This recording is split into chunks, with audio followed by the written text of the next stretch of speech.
This program is brought to you by Hungry Jack's and Bunnings Warehouse.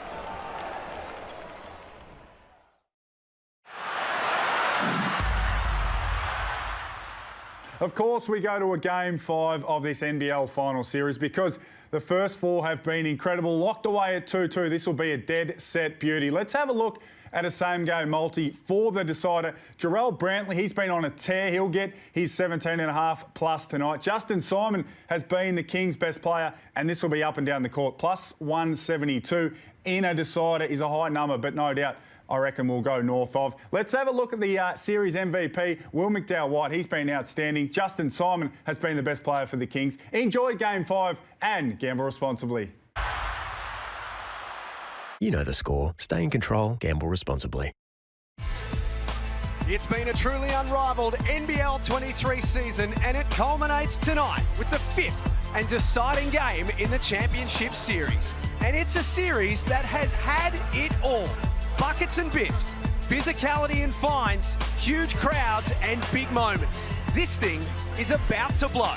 Sydney looking to go back-to-back. New Zealand trying to come from last to first.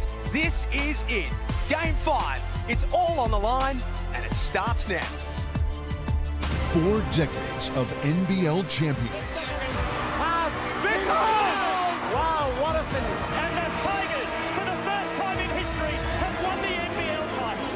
After 23 years, the Sydney Kings with an unprecedented three-peat. Big way for the win. Pandemonium! The Breakers have won their 4th title in 5 years. He's hit 7 threes. He has 45 points. And united, they stand. The 17-year drought is over. All hail the Kings.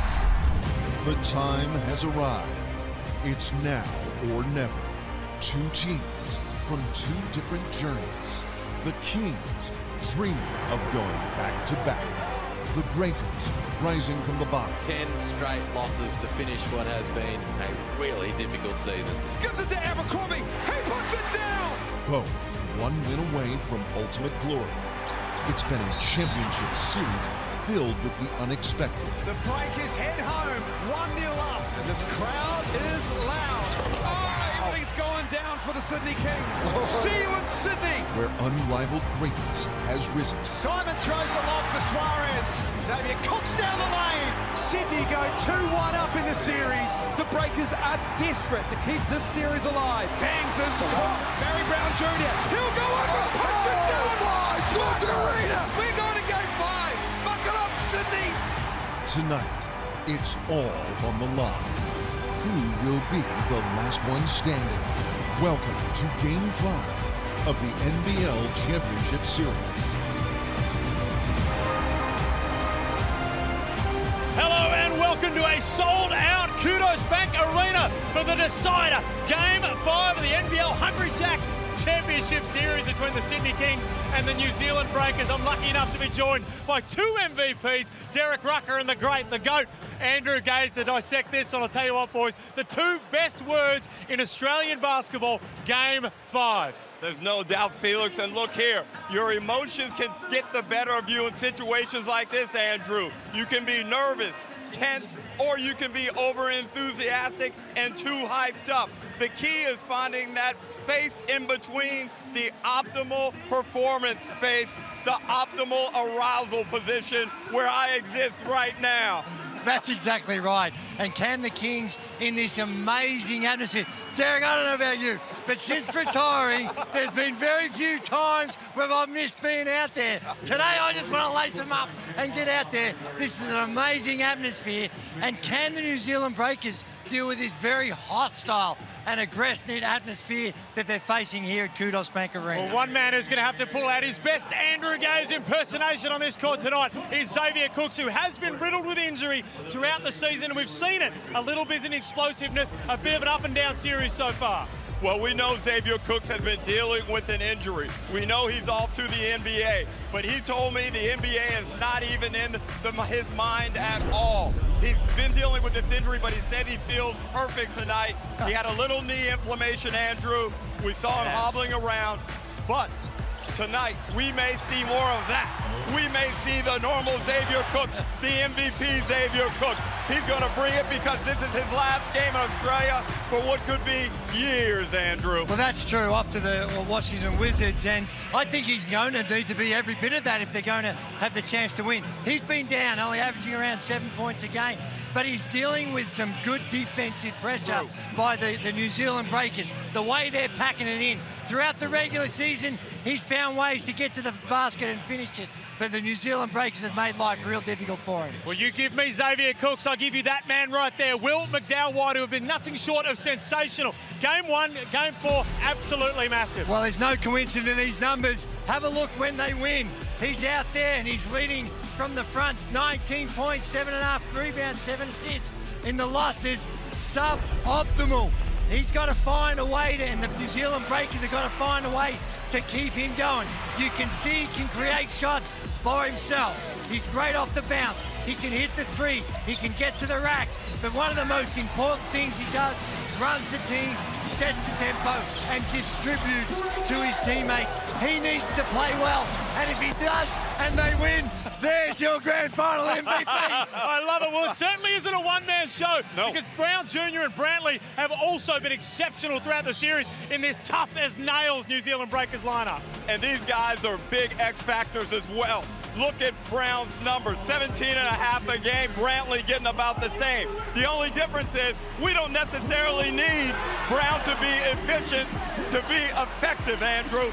He just needs to get buckets, as I said before, and Brantley's got to play both ends of the court. He's got to be able to score, and he needs to make the Kings feel his physical presence tonight. Well, we're about to tip this one off. The energy in the building is palpable. Rockstar, who are you rolling with? I'm going to go with an overtime game. If we go overtime, I'll give you my pick in the first minute of the overtime session. That is a bold prediction. I'm going with the Sydney Kings.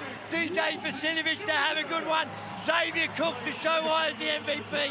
And I don't say it with any great confidence, but I'm going with the Sydney Kings. Well, I'll tell you what, someone's got to get rid of the red cordial off the commentary desk. Time to fire up those gaze kicks and head courtside. Jack Heverin, take it away. Talk about hype. What about those two? Thank you, Felix, and great to have you wherever you are around the world for the 5th and final game. Liam Santamaria, great to be with you. Let's talk about the Sydney Kings first and foremost. Take a look at their champion starting 5, and Justin Simon, what a series he's had. Yeah, no change for the Kings in their champion starting lineup. Simon's been huge, leading the Kings in scoring at one end, and he's got the defensive job on Will McDowell-White down the other. So they're going to need him to be massive again today. And for the New Zealand Breakers, we take a look at their champion starting 5, Tom Abercrombie, with the chance to join the most elite of company. Well, it's a massive game for the legend, isn't it? The future Hall of Famer, the Breakers great, the 4-time champ, trying to make it 5 titles with a win here today. The sold-out sign is on the door. By the end of tonight, we will know who the NBL23 champion will be. This thing is about to blow. My word, it is. This is one of the all-time great atmospheres for an NBL game. There's no doubt about that. Record crowd on Friday night when the two teams played here. Record crowd on Sunday at Spark Arena. Another big one tonight. The Breakers' first possession is a turnover.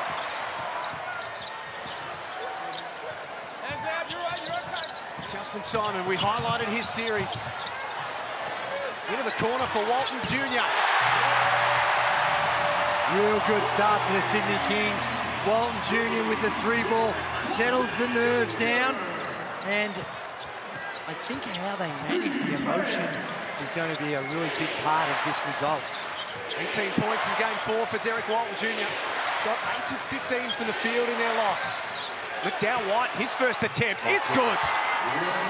Right, trading 3 balls. First couple of possessions. Will McDowell-White punishing the coverage on the pick and roll when the defense slips under. He leads the series in rebounds and assists, Will McDowell-White. He's growing in stature with every performance on the big stage. Cooks down the lane. It's McDowell-White on the glass. A little over a minute played in the 5th and final game. The NBL Championship Series. Brantley backing in on Cooks. Off the pardon. And that's what happens when the help comes too late. They allow Brantley a couple of bounces. Suarez eventually goes over there, but it's all too late, and that's an easy pass for an easy 2 for Pardon. And that's what we saw a lot of in Game 4, Liam. Jarrell Brantley backing down Xavier Cooks. Yeah, there's some confidence, no doubt, in that matchup. Meanwhile, here's Cooks going at Abercrombie down the other end. Suarez left open for 3. Good look that jumps out. Scoreless in Game 4, Tim Suarez. Had 14 at 6 last Friday night. And the Kings win. Liafa turns the corner. Foul on the floor. Perhaps Michael Aylen missed the first one, but certainly got the second. The elbow. Here's those opening a couple of buckets. Here's the find from Brantley. Underneath, going to work on Xavier Cooks in the block. And that's how Pardon gets involved offensively. And if the help comes towards the ball, Drewy, then he's open underneath. And he welcomes that contact down low. He waits for that contact and he spins off it. A float game of Will McDowell-White. It's been there all series long. Well, he's in the wrong league if he makes these types of plays. The 3 ball, and then that's a deep floater. Derek Walton Jr. coast to coast, couldn't score. New Zealand took it out of the cylinder. Home fans not happy. Legal play when it comes off the rim. It's live for both the offense and the defense. 7-3 lead for the Breakers. McDowell-White feet set. Not that time. Xavier Cooks in his final NBL game before he heads off to the NBA, where he'll link up with the Washington Wizards next week. Vasiljevic. He's no good. Cooks kept it alive. Pardon pounces on that loose ball. And that's a deep one. Like, he's a metre and a half, 2 meters behind the 3-point line on that shot. When you're struggling, and then your first shot is so deep, it's hard to get that confidence back. White's upstairs for Pardon. Wow, what a beautiful play from Will McDowell-White. The way he split the D off the pick and roll. This is like Game 1. Completely sliced up the D there, Drewy. Brought in Pardon over the top. It's a replica of Game 1 so far. They've got no answer from Will McDowell-White right now. Simon gets that to drop. And it's our first chance after nearly 4 minutes to take a deep breath. Here's the Amy replay. Well, it was the show. Vasiljevic there, but when you can split it, he splits the show right there. He comes in, you're playing 2-on-1. And when you've got an athlete like Pardon, you just throw it up anywhere around the rim, and he's going to go get it for you. And McDowell-White gets the switch, gets away from Justin Simon. And a foul on the floor, that one on Vasiljevic. Well, what's causing the Kings issues defensively here is the guard-to-guard screens that the Breakers are running. We're used to Derek Pardon coming up and setting ball screens. Chase Buford recognises it. He wants to chat about it. They're bringing a lot of guard-to-guard screens, and it's Tom Abercrombie, Isaiah Liafa. They're getting Dejan Vasiljevic switched onto Will McDowell-White, and he's going to work. Timeout call by the Sydney Kings. 9-5. 6 minutes remaining in the opening quarter. The Breakers have settled well in this 5th and final game. And a little earlier this afternoon, Liam Santamaria had the chance to chat to the coach of the New Zealand Breakers, Mody Mayor. As big of a challenge as you can get in the NBL. High level of execution on both sides of the floor, elite talent in every position, compete, play the right way. Exactly who you want to play against in Game 5.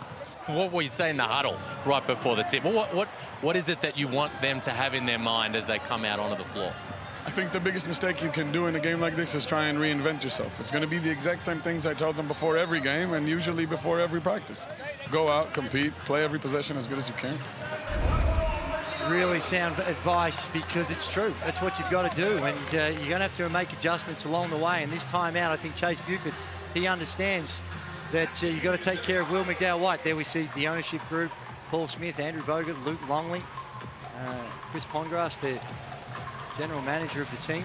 And Liam, I'm looking at what they're doing, and he's dominating right now. I wouldn't be afraid to throw a blitz at him. Double team, get it out of the ball out of his hands to try and get through this period where he's feeling it and he's white hot at the moment. Derek Rucker courtside.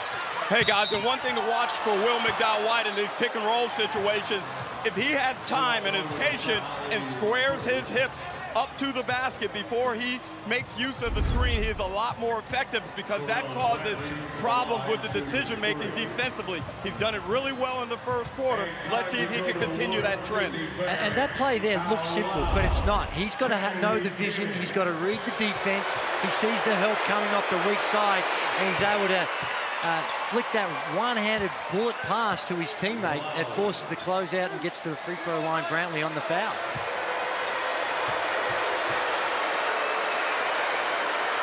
One of the leading contenders for the Larry Singstock medal for the best player in the championship series, Jarrell Brantley. 6 of 9 in the paint in game 4, Liam. He backed them down and he got his hands dirty. Yeah, he was absolutely outstanding. And the big thing for him, he stayed out of foul trouble. He had 2 fouls there in the first half. Bertie Mayor left him out there. He didn't have another foul the rest of the game. Hugely important for the Breakers. They keep Jarrell Brantley out there on the floor. Kawhi into the game.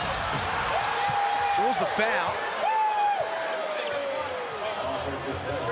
Unfortunately for him, it goes against him, and he's put his knee right through the middle of Isaiah Liafa as well. Well, this is what happens over the course of the series. You become very familiar with your opponent, and the Breakers know that Kawhi wants to barrel his way to the rim. He's not passing, he's not pulling up, no, he's going right to the cup, and the message from Bertie Mayor is to make sure you get across and take that charge. Well, Sydney took 26 two-point field goals from outside the no-charge zone compared to just in game 4. But in game 3, they only took 8. And 1, they have success, 1, they struggle. So you can see, even with the intent there, they're trying to put as much heat on the rim, and they're the adjustments the New Zealand Breakers are making to just meeting them a little higher, causes the turnover with the offensive foul. Abercrombie, shot clock in single figures. Not left with a lot of options. Just a shoot over the top of Vasiljevic, and that's an air ball. A defensive win for the Kings, who trailed 12-5. We roll down to 5 minutes remaining in the opening quarter. Walton Jr. has Simon in the corner. He puts the ball on the floor. There's a couple of attempts and can't get either of them to stick.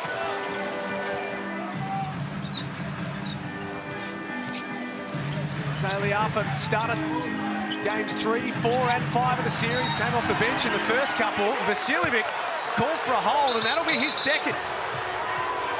He believes he got locked up, and he's not happy about it. He wanted a review, and he's saying that he grabbed me. There was no moving screen. Have a look here. He's trying to get through. That's 2 guys just connected. Who do you call a foul on? They picked it on the Vasiljevic, but it could have easily gone the other way.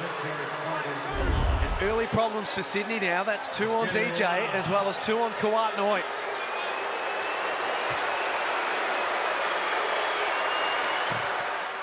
Pardon on the line.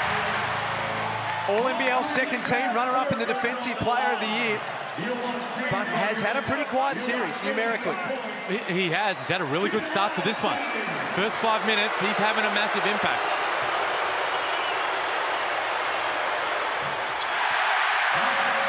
Game 5 burgers for Sydney basketball fans. The code word is magic. The great Jack Cowan sitting right next to us courtside. He's happy to give him away on a night like tonight. My word. Angus Glover in for his first look in game 5. He's been outstanding. Suarez to the basket. And that's an example where you don't meet him far enough out. Got to get outside the no-charge zone, even to the keyway area, to try and stop that, because that's a relatively easy one for Suarez. It's his first points of the game. Barry Brown Jr. in.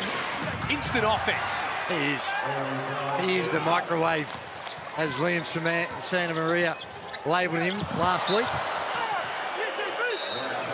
And that's why the punch off the bench, what he just brought right then, is why Bertie Mayor has resisted the temptation to put him into the starting lineup. And anyway, during the finals here, there's been calls for it at times when their backs were against the wall and when their offense has sputtered along at times, but he knows, he experienced it all season long, Bertie Mayor. Barry Brown Jr. off the bench, the scoring punch he provides can be an absolute game changer. Leads the series in points per game, Barry Brown Jr. 17 and a half of them. It was enormous for them on Sunday in Game 4. Foul! And New Zealand have drawn foul number 6 in the opening quarter on the Kings. Chase Buford suggesting there's a flop. And we have a look at slide his feet.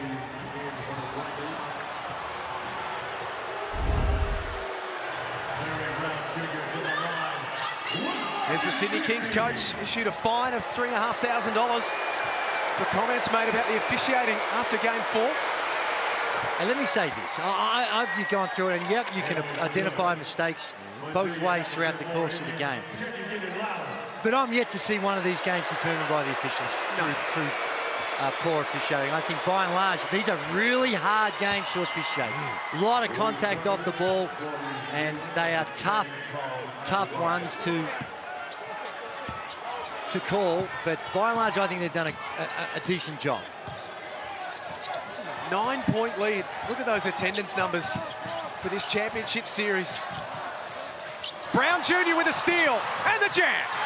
Or the layup. He took off from a ways out, and these Sydney Kings, they have problems. Down by double digits here, straight out of the gate. The Breakers have settled better and are in control of this ball game. Galloway trying to feed Hunter. It's pretty clunky right now for Sydney. They needed that from Noy. I know, and that wasn't pretty. A lot of fumbling of the ball. Alarm bells should be ringing right now for the Sydney Kings. They've got to find a way to score. Yeah, your defense is important, but right now only 9 points. The team on the season was averaging the mid-90s. Rob Lowe with a size advantage over Glover with the left hand over the top. They're just executing really well. They're getting to their spots. They're not rushing. They're finding the mismatch, and they're Rob Lowe wheeling and dealing over Angus Glover down low. Plus 10 in the series, Rob Lowe has been outstanding for the Breakers. Coming off the bench, Walton Jr. with all the tricks, kicks it out to Glover. He misses, and Hunter kept it alive. To the applause of nearly 18,000 people in the house tonight. Galloway with the shot clock at 3. A foul called on Barry Brown Jr., which is New Zealand's first foul of this opening term. Chase Buford turns into cheerleader. He's trying to pump up the fans just to try and let the message know to these officials that perhaps they might be able to find a way to find a few more for them. 6 fouls to 1, like you mentioned. It's always not the way in which to judge whether the fouls are there or not, by the way. Well, there's 2.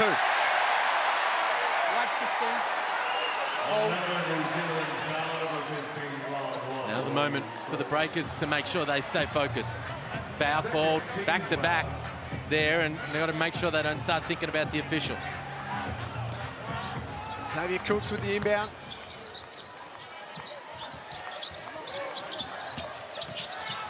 Galloway out for Geordie Hunter. Did everything but go in. It's an 11-point lead to New Zealand.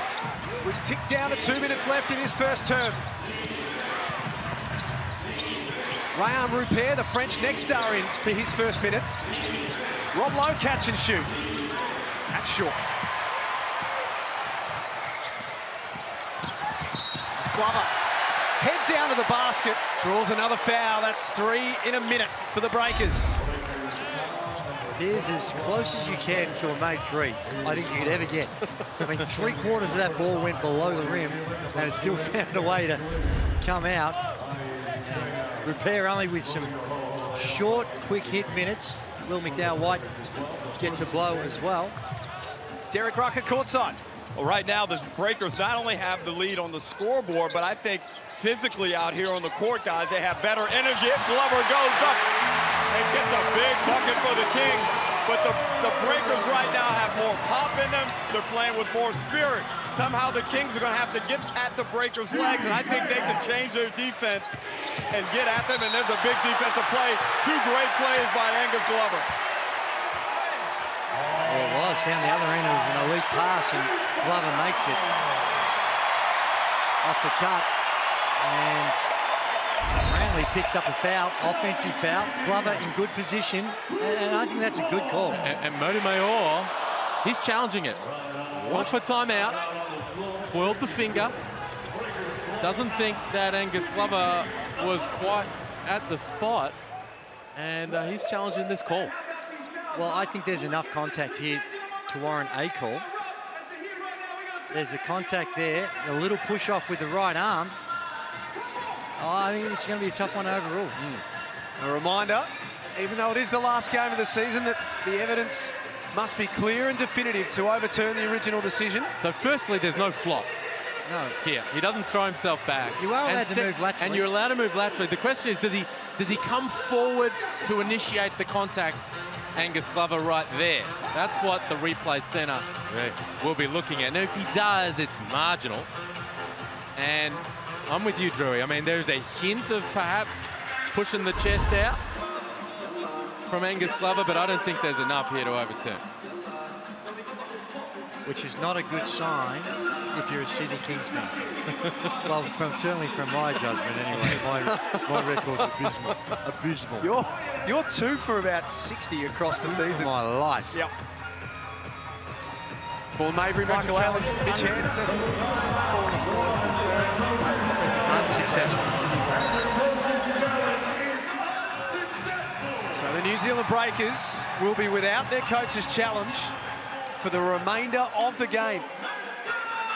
It was a bold call when you consider Angus, you know, it wasn't going to be free throws for the Kings. It was only Jarrell Brantley's first personal foul. It wasn't a clear and definitive, easy call to challenge. Yeah, I was really surprised that they went to a challenge on that one. Now they don't have it the rest of the way. Sky Sport New Zealand Breakers lead 20-11. Sean Bruce also checking in at the back end of this first turn.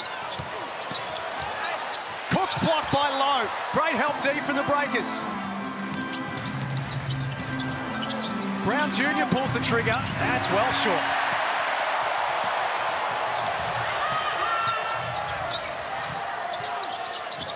Sydney with a score and a couple of stops, starting to build a little momentum. Back up top to Bruce. This box out from Liafa kept Cook off the glass.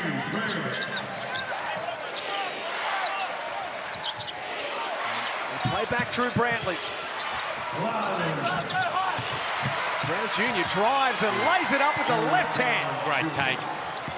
The re-entry to Jarrell Brantley, and they invite the double team. Now the Sydney Kings are in rotations. And Brown Jr. attacks the mismatch, gets right to the cup. Double figure lead for the Breakers. They might get another look at it. Geordie Hunter slips over. Very awkwardly as well. Good decision to stop. Well, that was the spot that Rob Lowe went down.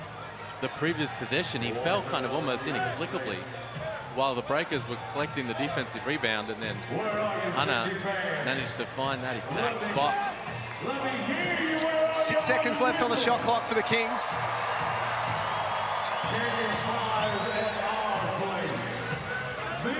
First versus second at the end of the regular season. It's fitting that we've come down to the 5th and final game to decide it. An offensive foul against Sydney. There's a moving screen there on Jordan Hunter. Just wasn't quite set. There he is as he slips over. Really awkward fall for the big fella, but he looks like he's okay. So Hunter comes out. Justin Simon, their #1 stopper, back in. One play for the Breakers. 4 seconds for Brown Jr. Brantley back up top. Didn't get it away in time. It won't count. But an outstanding first quarter from the Sky Sport New Zealand Breakers. They lead 22-11. You're watching Game 5, the decider in the Hungry Jacks NBL.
to have your company around the world for Game 5 in the NBL Championship Series decider between the Sydney Kings and the Sky Sport New Zealand Breakers. It is the Breakers away to a hot start. They lead 22-11. It is the dream start if you're the Breakers and Coach Modi Mayor. Andrew Gaze and Liam Santamaria alongside me. It's certainly a great start. You couldn't have wanted any more from the New Zealand Breakers. Will McDowell-White, he came out and made a statement very early on and took control of the game. And for the Sydney Kings, they just haven't been able to make shots. I think they haven't been to the free throw line. And the New Zealand Breakers went there 7 times. And that's been a big part of their game, is about getting to the rim and finishing around the rim or getting fouled. And the Breakers doing a good job of protecting the rim, just like that one. Really good defense. Kings 5 of 14 in the opening quarter from the field, Liam. And don't forget, that the Breakers kept the Kings to just 12 in the first quarter in Game 4. It was a season low as Rob Lowe lines that one up and can't hit. So now they've set a new mark. They've kept the Kings to just 11 in that opening term, and they're out by double digits. Sold out crowd at Kudos Bank Arena. Kawat Noi is unfortunately having some issues. Has picked up a couple of fouls, and now that's a couple of turnovers as well. Those first 2 plays of the second quarter are plays that throughout the course of the season, they were finishing. Xavier Cooks, mid-60% finishing around the rim in this series, is in the 30s. And got to give a lot of credit to the New Zealand Breakers and the way they've been able to defend the Kings. McDowell-White for 3. That's deep. And there'll be a foul on Lowe. He's second. A little awkward, a little clunky. That last play down the other end, the Kawat Noi turnover underneath, I feel like it's a little emblematic of Sydney's focus. Here's the foul in the backcourt. Rob Lowe running over Sean Bruce. He bobbled that thing out of bounds. He wasn't clean with the ball. Chase Buford's calling for the ref to call a blocking foul. The Kings need to focus on themselves and executing what they need to do to get this done and take their focus away from the official. 22-11. Cooks underneath. There's the opening bucket. Think about that, he catches it deep and it's a quick move straight away. And catches Brantley a little flat-footed. Whenever he's got to dance and create, they've been pretty good at keeping him away from the rim or making it really tough around the rim. Noticeable, no strapping around the knee of Xavier Cooks tonight. Picked up an injury in Game 2. Brantley off the window. Not for the first time at Kudos Bank Arena. He banks one home. Oh, you're right about that. It was a huge run in the fourth quarter in round 16. And he's got lucky again. Kawat Noi on the attack. Now that's been better from the Kings last couple of possessions. Finishing over the top by Cooks. Of course, Brantley between those plays kisses one in off the glass. A Wednesday transaction, Liam, to go with the Sunday one from earlier in the year. Right. And after hours type business where it's all open after hours, which It's usually more sort of like an ATM type that's operation. what we normally think, isn't it?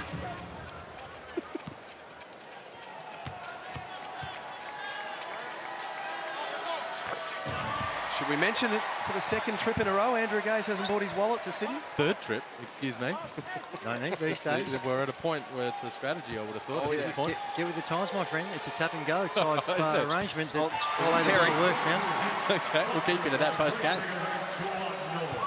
25-15. The Kings have made a better start to this second term. One thing we've learned about this series is Pardon fumbles the ball. Playing catch-up is a hard thing to do in this series, so first quarter leads are important. Sean Bruce is in a bad way. Top one in the eye here. Here's the action underneath with with Derek Pardon, and then bang. And a little swipe across the face, and Bruce is going to come out.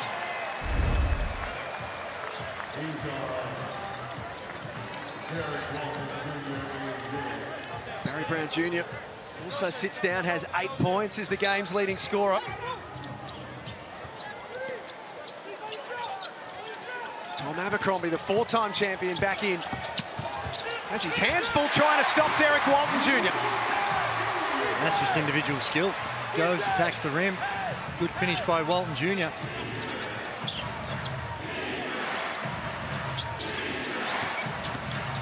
McDowell White all the way. Just another really great read. As he comes down the lane, he's reading Kawatnoy. Is he going to come to me or is he going to stay with Derek Pardon? And when the defense doesn't commit, he just finishes at the rim. Plus 10 in his time on the floor so far tonight, Will McDowell White. The best of any player out there so far. A lot of contact down low. I think it's a good no whistle. Both banging each other. Bradley drives and one. The stop at one end, the score at the other. The Breakers are all over the Kings right now. They certainly are, and it's the tempo, the aggression down one end and taking away what's the preferred option for the Sydney Kings, and down this end, just the finishing. There you see the excitement. Quick spin move. Reach in by Cooks. And the joy and excitement from Brantley. And the little hip and shoulder. Little hair going by Xavier Cooks. We expect him to go back to Brantley at some stage over these next few possessions. He's feeling confident in that matchup with Xavier Cooks. Cooks drives and scores. Nice response at the other end. Two elite operators at the power forward position, going punch for punch. 4 points on 2 of 5 for Xavier Cooks. McDowell White cuts through the traffic. I'll turn it up. It's outrageous. Putting on a show. Up with the right, the little tuck in with the left. Had Pardon as well. Identical action at the top. When he splits the screens, all sorts of problems for the Sydney Kings on the defensive end. Well, again, they're bringing Dejan Vasiljevic into those actions. And when he switches, then they want to set another pick. But if he's going to jump out here and hard show Drewy, bang. The split from McDowell White. The defense is on the retreat. McDowell White's on the attack. It's just a pretty to watch. McDowell White. Derek Rucker courtside. And dare I say, guys, a little Michael Jordan switch of the hands from Will McDowell White as Abercrombie says, get that out of here. They have got all of the answers right now, the Breakers. Well, it's a massive 5 minutes. Here's Abercrombie putting out the fire at the rim. His matchup on Walton Jr. is fun to watch. Huge 6 minutes here. Well, in fact, next couple of minutes here for the Kings. McDowell White has 9. Brantley and Brown Jr. have 8. The Breakers lead 31-19 in the second quarter. McDowell White's got it on a string. Got his own rebound. It kicks it back out. Liafa. No good.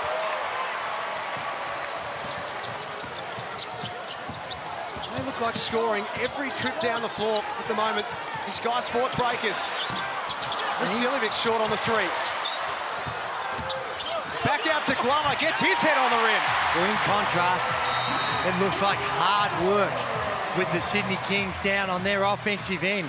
Their ability to create shots and get easy attempts at the rim is always going to be tough when you're in a deciding Game 5 game, but a lot of defensive pressure. Surprised to see Mody Mayor call this timeout. Yes, Angus Glover scored that bucket, but they have got great momentum right now, the Breakers, and you know, if you can avoid it, you ideally don't want to put a stop to that. 31-21 in the timeout. Let's get over to Felix von Hoff, who's with the owner of the New Zealand Breakers, Matt Walsh. Thanks, Jack. I'm just having a look at how the other half live over here in this beautiful owner's box. But I'll tell you what, Matty Walsh, you couldn't have had a better dream start so far than this. You know, we're still not making shots, but the message today was just play as hard as you did in Game 4 with that kind of urgency, and we are. So if that continues and we end up losing, we end up winning, I'll be very pleased. Now, talk to me about the resilience of this group right now. From 0 last year, and not even to mention the COVID travel, it was really if you don't laugh, you'll cry sort of situation for you guys for so long. How special would this be to climax this whole thing with the championship? It would be amazing. You know, in a lot of ways, this season's been a success. Getting back to New Zealand, getting back to our Kiwi base. This will be the cherry on top, and I feel pretty good. And speaking of cherries on top, how hard are we going to push for Will McDowell White to be in a Breakers uniform moving forward? We're going to we're going to do everything. He's going to be back. Get Big Cat on the case from basketball. I reckon we'll get him. Anyway, back to you, boys. Nicely done, Felix. Stay off the booze until the end of the broadcast as well. You've got a job to do. A shout out as well to our great mate Casey Frank, who couldn't be with us tonight. Unfortunately, Casey has become unwell in the last 24 hours, so we couldn't have him here. Case, we're thinking of you. My word. We miss him.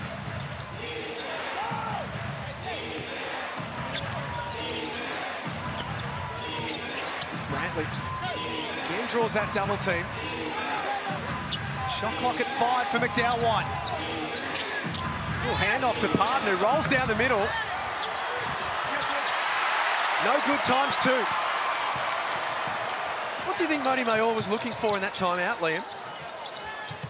Well, again, I'm a little perplexed as to why he called that stoppage. I'm not.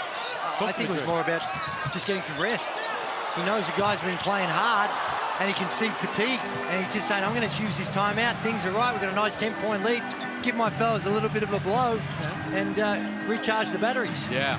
Well, with the rotation shortening in a game like this, it makes some kind of sense. Can they keep the momentum, though, that they took into that huddle? Free throws to come for New Zealand. They're having good success throwing it into the block, Drewy, whether it's Brantley or Parton, when they get a little mismatch. Yeah, they've got a smaller defender on them down low.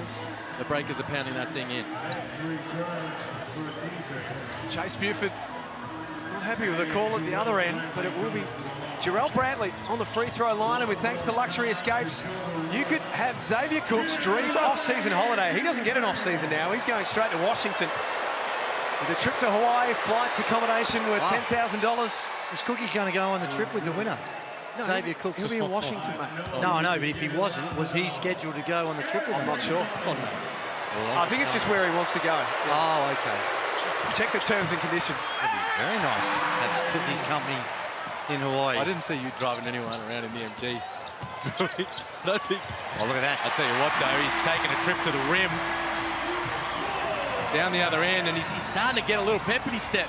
And one of the more Cook. easier opportunities in that offensive transition. Just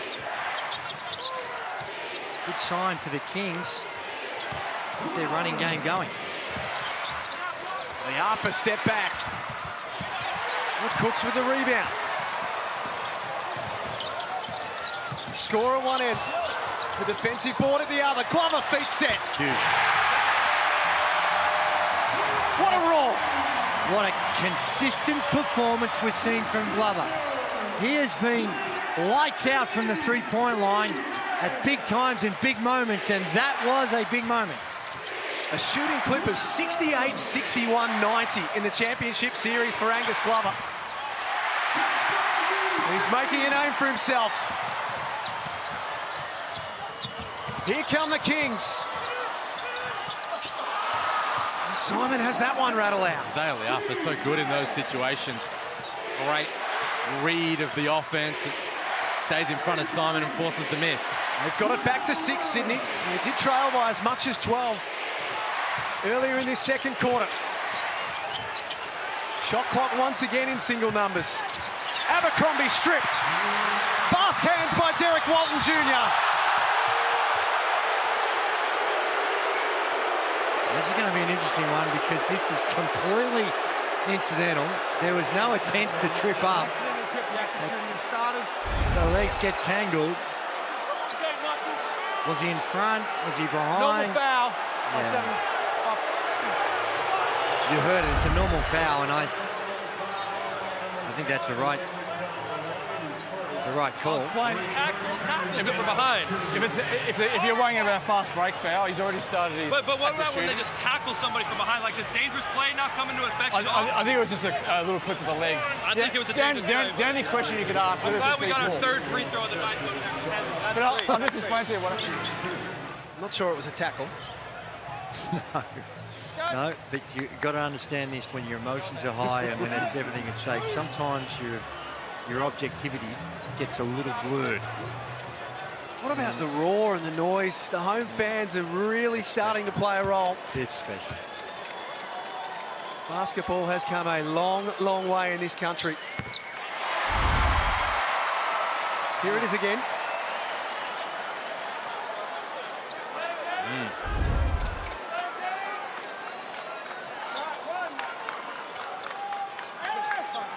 This is a big 2 minutes 40 on the way to half-time. It is, and it's been a really good response here by the Kings.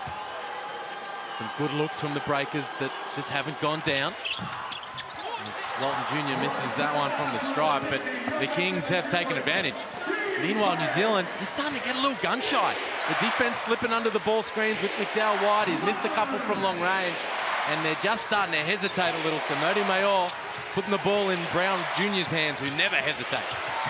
Sydney +6 this quarter. They've bridged the gap. Brantley with a hand in the face. He's fouled. And he is fouled. And I think that's a poor play by Cooks. It's going to be his second, but he's come out, there's contact made, and it was going to be a prayer. There was a wild shot. If he shoots it over a contested hand, so be it. But he tries to go by him and then just connects him, makes contact. That's a foul. It's an easy call. Easy call. It was an anxious play from Xavier Cooks. That matchup's become a bit of an individual battle within the series, and he was desperate to make sure Brantley didn't knock that one down. Shooting at 90% from the free throw line across the series. Xavier Cooks with a behaviour warning as well.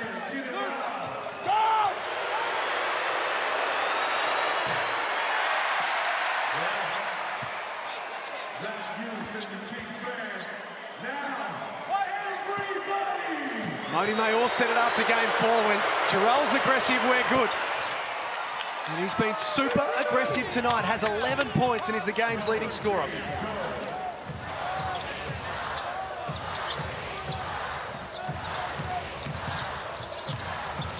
Junior trying to get away from Abercrombie, late whistle.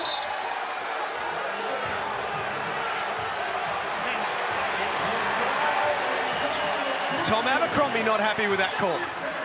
It's going to be an interesting one. If Walton Jr. is either a really good actor or there was contact to the eye. Well, my read of it in live action was the official didn't see the knock to the face. He saw the response and he blew the whistle. No, there's nothing there.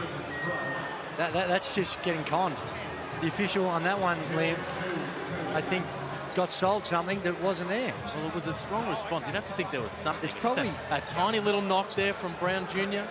with that right hand, similar to what Sean Bruce copped down the other end, just a little knock. A big response from Walton Jr. and the official responded with the whistle. Just getting confirmation on who the foul is on. It is on Brown Jr., so that will be his second. So it wasn't Abercrombie. The foul was for the reach-in. Let's have a look. It's that little swipe. But he didn't hit anything. Behaviour warning on Tom Abercrombie too. We said that this has been like a powder keg all series long. Emotions running so high right now.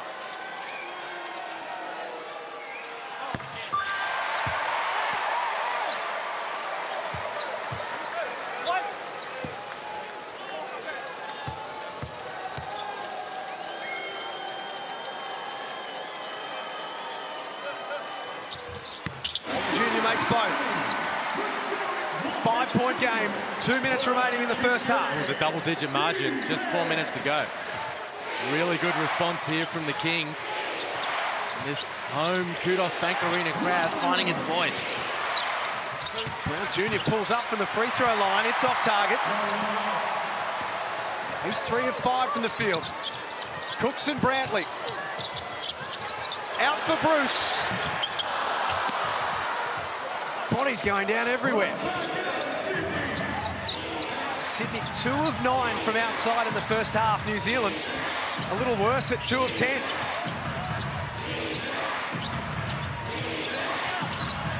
McDowell White travels. Oh, really good. And sometimes it's just about whether you make or miss shots. When you look at it, the New Zealand Breakers in that first quarter, they were at the end of that quarter at 67%, and they're now at 48. So in this second quarter, they've found the going tough and making shots. Timeout, Sydney. A minute 21 remaining. A lot of those have been from long range too, Drewy. 1 of 6 from three-point territory in this second quarter. Some of them late in the shot clock, but also a lot of really good looks that have gone in and out, and the Kings capitalising. It's just the 5th time in history that we've gone to Game 5 in a championship series. It's no stranger to Sydney. In 2004, they beat the West Sydney Razorbacks in Game 5 on the back of Ebi Hara's heroics. In 04, Sydney did it as well. We mentioned in 08, it was Sydney and the Melbourne Tigers. Melbourne winning that one, and that was the last time that the away team closed out the series over 5. So we haven't been here often. No, we haven't, and it's a special moment. We've had games where sometimes the aesthetics of the games hasn't been great, but the competitiveness, the way in which they're prepared to sacrifice their bodies and throw it, leave it all out on the floor, it's been a delight to watch, and the athleticism that we're seeing from these players has been superb. And it's one of the reasons why you get 18,000 people to a game, because they can appreciate the competitive nature of what's going on. And again, although it's a low-scoring affair and the shooting percentage of both teams are not great, it's still been fiercely competitive. I think the story of this first half so far has been the grit and toughness of these Sydney Kings. The champs, who were on the ropes early doors here. And it, you know, that Liafa 3 that nearly went down would have made it a 15-point margin or so. It missed, and they have gritted their teeth and fought back in these last few minutes in a really impressive fashion. Glover drives, can't score. Tip in from Cooks. He's starting to have a real influence now, the MVP. He's relentless. Every shot that goes up, he thinks it's going to miss. It's a great rebouner's mentality. And that time, the ball bounced his way. But it's the effort that he's making to go on every single possession. 3-point game. Liafa banks it home. Tough. He was searching for the whistle there, Liafa. Did a great job to keep his concentration. Foul on Abercrombie. The breakers over the limit. Walton Jr. stepped to the strike.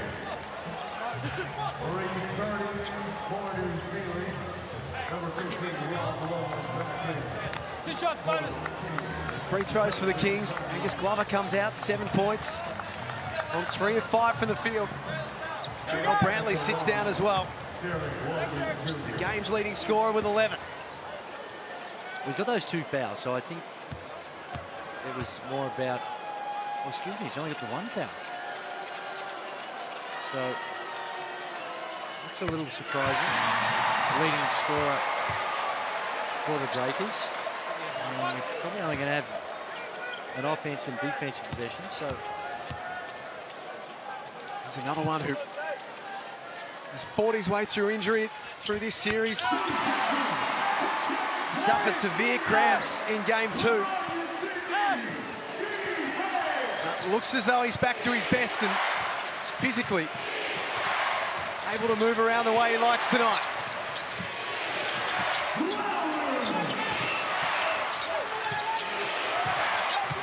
Lowe trying to back in on Bruce. Swings to Abercrombie. He misses. 1 possession for the Kings. The ball in the hands of the competition's MVP. 5 to work with. Head down to the cup.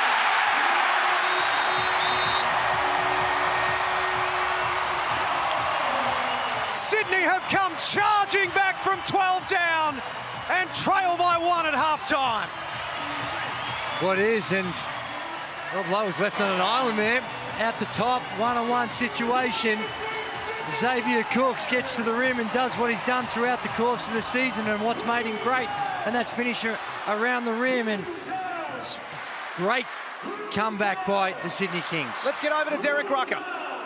Will, great first half from you guys, but a torrid finish by the Sydney Kings. What's the comfort level like right now?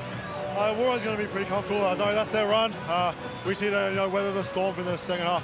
What's your key for your success out there? You're getting good looks out from the 3. You're able to slice and dice in the paint.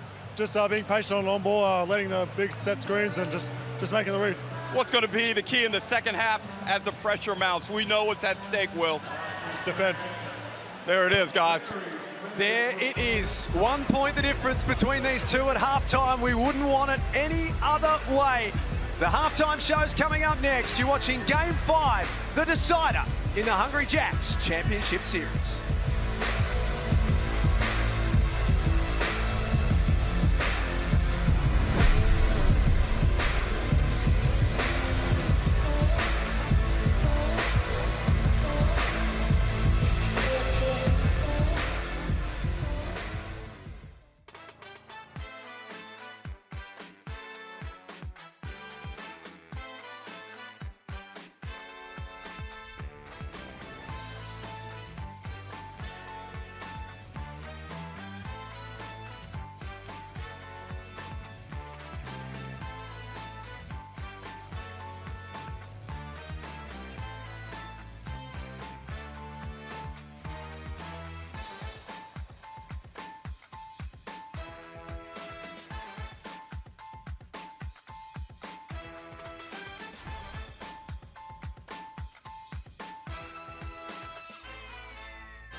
Welcome back to Kudos Bank Arena. It is a slim 1 point lead for the New Zealand Breakers after they looked in the first quarter to be blowing it away, Derek Rucker.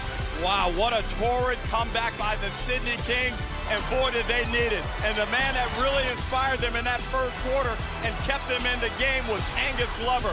But then the MVP came to life, and he finished off the half with an acrobatic finish that I actually thought he got fouled on. But great comeback from the Kings. My, oh my, do we have a game. Low scoring, but definitely not short of action so far. Will McDowell-White, once again, as he has been all series, living up to expectation. He's been nothing short of impressive this first half. And I mentioned in the first quarter on one of the feeds back to the guys that I thought he was doing a really good job. You saw how he squared up there on the catch.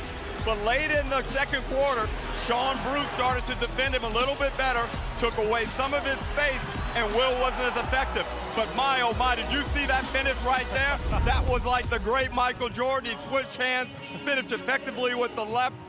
Will McDowell-White is doing his thing and having a major impact on this game. 9, 6, and 5 at the moment for Will McDowell-White. He flirted with a triple-double in game one. He is flirting with it again. But Xavier Cooks, someone who we know is playing with a niggling injury, but you can't see it in this first half. And I thought in the second quarter he started to show a bit more bounce. He played in a bunch of different positions. He got to his scoring positions nice, and I thought that move right there was sort of a tell that he was starting to feel a lot better. He was able to create separation from Jarrell Brantley, come up with some nice finishes. The MVP's confidence is back. New Zealand have their hands full to fight off this Kings team. Well, Cooks finished this half with a massive bucket to lead the momentum. And you look at his last 12 months, 2022 NBL champion, grand final MVP, all NBL second time in 2023. Look, he's pretty much looking to repeat that, but you know what, a little cherry on top? Let's throw an NBA contract as well. Well, no, I'm sure he does not begrudge making that money from the NBA. It's going to be a great payday. But we want to see him finish strongly right here because, Felix, we don't know when we'll see Xavier Cooks again. But what a 12-month run. I'm not sure we've seen anything like that before in the competition, and well done to him. He's done the work. He's proven himself at the biggest moments, and now he's got another half of basketball. He's been a superstar, and he's kept his head the whole time. And Derek, what has to happen in the second half for both these teams to walk away with the championship? The Kings have certainly reasserted themselves. They've got momentum going into the half, and we know the Kings have dominated third quarters in this series. The pressure is squarely on New Zealand to come out, make some plays, find that bounce that they had in the first quarter, and try and build the lead. They do not want this raucous, angry, hungry crowd to get involved in the second half. Well, I tell you what, we were at the last game where it was a record-breaking crowd here in Sydney, but this one is twice as loud. We've got all the action coming up in the second half. It's a slim 1-point lead for the New Zealand Breakers.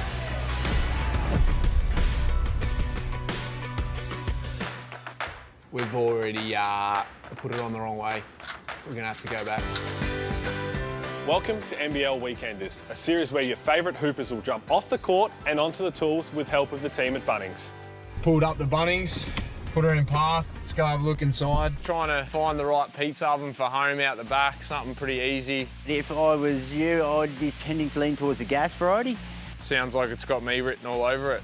Maybe some chairs or something to go around it. I reckon that might be it. We've got to put the base together, so we'll get cracking and see how we go.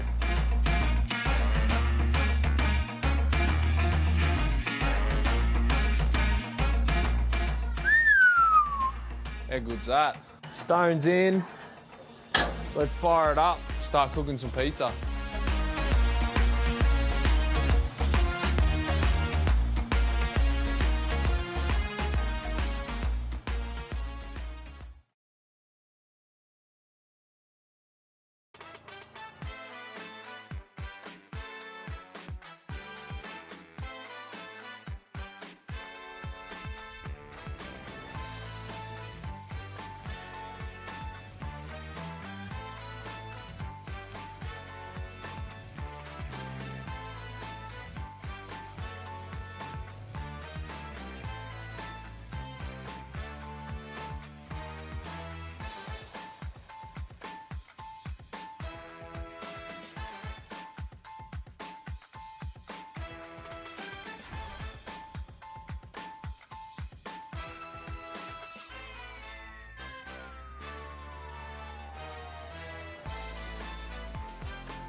Game 5 is where you want to be. I want to win a championship. I want to be a part of a championship team. Obviously, it would be incredible. It's going to be tough with that target on your back. I still got to win. Winning is the main thing to do. These are the moments, are the reason why you play basketball. You got a lot of guys that are dialed in and hungry and really want to compete for a championship. Not happy to take part. We really want to hoist that trophy. And this has been my first opportunity to do things the way I want them to do and the way I believe in them, and winning a championship, that'll be big. That's what it means to every player and our coaches involved in the NBL23 Championship Series. So much on the line tonight. It's been physical, it's been intense, it's been a brilliant first half of basketball, and 1 point separates them. It is, and in that second quarter, it was the New Zealand Breakers. They struggled to put the ball in the hole, and as such, that generates the transition game, and that's more in the comfort zone of the Sydney Kings. Xavier Cook stepped up and showed why he's the MVP. 10 points, 8 boards, and he was a real focal point on the offensive end, and the energy that he brings around the basket at both ends of the floor has been really necessary and important part of this recovery by the Sydney Kings, which all things considered, Liam, that was a big turnaround. 12 points up. They have a couple of threes to go 15 up. The complexion of the game changes completely. They miss them and they get back into it. You're right, they did miss them. You think the Breakers missed an opportunity in Game 2 to grab a hold of this series. Well, they were up a dozen in that second quarter, and you're right, they had a couple of good looks, and the Kings took advantage. So really good job by Sydney to fight their way back into this game. What about the series of Angus Glover? Has the best plus-minus of any player across the series, 9.8 coming into tonight. At the half, has 7 points on 3 of 5. He's been unbelievable, Angus Glover. A real defining moment for this young man in his career in this series. When the Kings have really needed someone to step up, he's done it. When things are flowing, he's ready to get jump on board and get a part of the party, and he's shot the ball so well from long range. Came into this game shooting 60% across the series, and he's come in and gone 1 for 2 already. Third quarter's a massive one, Drewy, and unfortunately for the Sky Sport Breakers across the series, that doesn't look good, third points have been problematic. Third quarters, I should say. That's for sure, and it hasn't been their best quarters that they've played, and this is a little bit different because it's a different importance to this game. There's a different atmosphere, a different vibe about it. And New Zealand fans would be hoping it's a different outcome, but also Angus Glover, he did not look good in that halftime break. There's something wrong within his abdominal area, and don't know what it was, but in that warm-up, he's dealing with some issues, so perhaps Derek Rucker can keep an eye on that as well. Sold-out crowd at Kudos Bank Arena. Both teams have won 4 titles in their history. New Zealand 03, 04, 05. In their 8th series. That's Sydney, I should say, 03, 04, 05 in 2022 for the Breakers. 11, 12, 13 and 15. Walton Jr. drives and scores! Sydney in front. He's having a bit of fun with it. Walton Jr., he was the unsung hero of that first half. Didn't speak too much about him there during the halftime break, but he was really important. He's now the game-leading scorer. 12 points, and he's on the attack, Drewy, anytime he gets a look in transition. Yeah, he certainly is. And down the other end, the New Zealand Breakers just go to an ISO play. They put the ball in the wing into Brantley's hand, and that was tough because not a lot of movement. The defense is really set up, and I think they need a little bit more action before they go to that ISO to try and cause some disruption on the weak side so that the help defense is not so established. The Kings have not led since the opening score of the game. They're in front right now.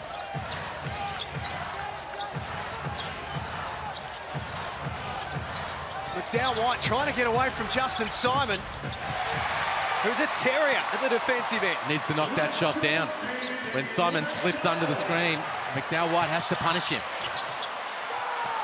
The Cooks couldn't drag in that rebound. Loose ball falls to Leafa. Opening minute of this third term. Brantley in transition. Jumps out as well. 2 of 12 from outside the Breakers. And a couple of misses to begin quarter number 3.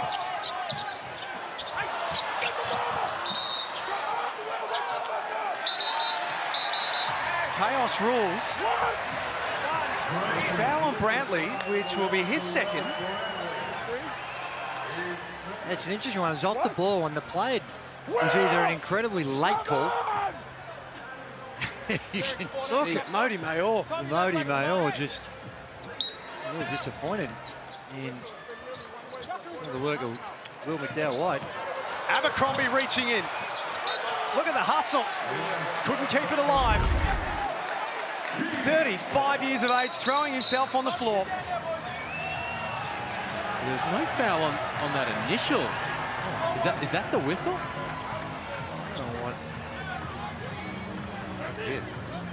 No foul was. Jeez, wow. I'm not sure where that one was plucked from. See there, Tom Abercrombie listening in to Derek Walton and Xavier Cook's conversation right next to us. Championship series tied away at 2-all. Cooks drives. Unstoppable in that situation.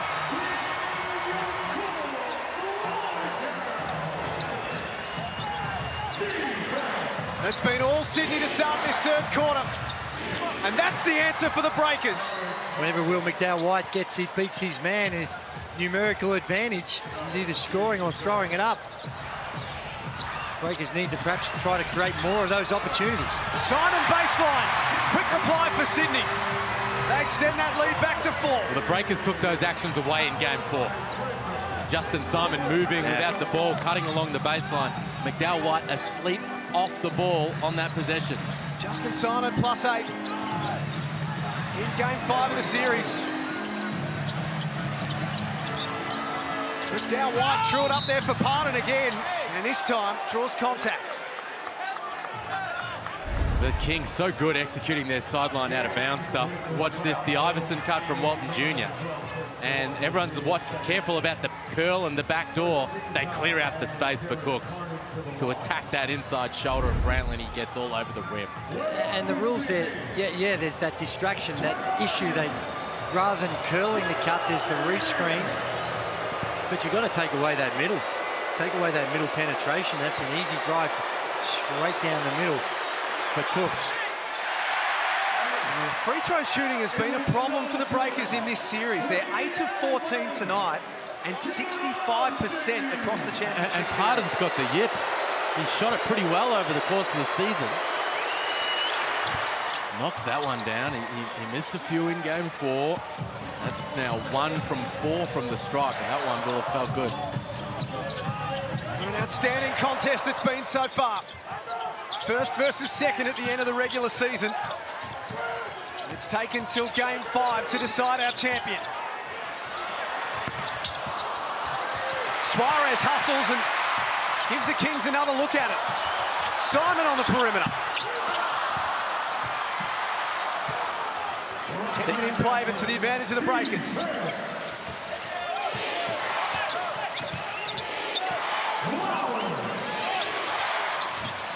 Alpha got his man up in the air and lays it up with the foul. Jeez, that's Xavier Cook picks up his third. Big play, Drewy.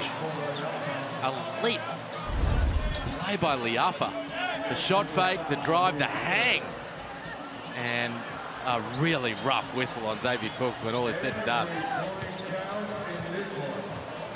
And there's down the other end, they're going to live with that three-point field goal from Justin Simon as well. And when Simon gets in those situations, we've seen how he can just put it to the deck and get to the rim rather than just settling for those threes. It's back to level. And the Breakers have had a decent 90 seconds after a pretty shaky start to the third term.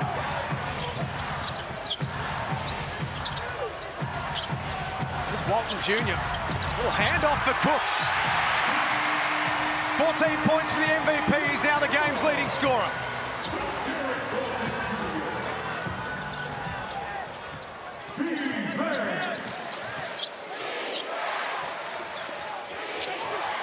Still no Barry Brown Jr. So far in this third term, both teams going with their 5 starters. Not that time for Brantley. Just as I say that, Brown Jr. heads to the scorer's table, getting ready to check in.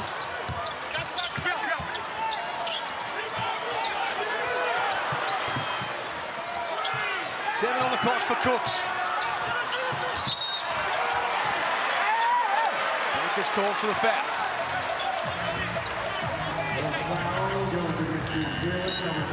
The team's making changes. Noy comes in. Cooks comes out with those 3 fouls.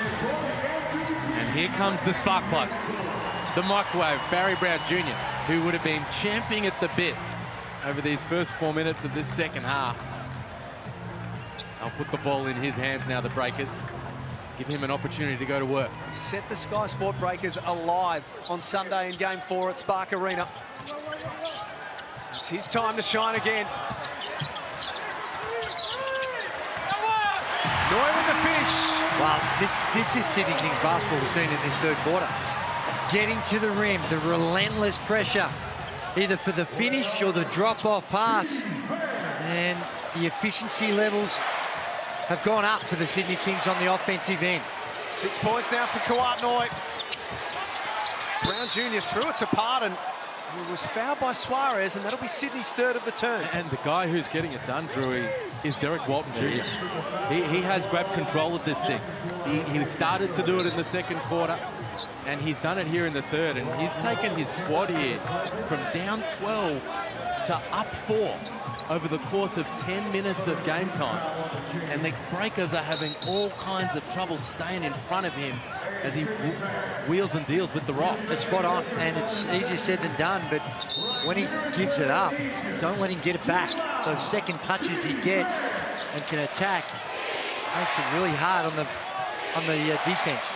13 points for the All-NBL first teamer, Derek Walton Jr. Breakers in possession, 5 on the clock.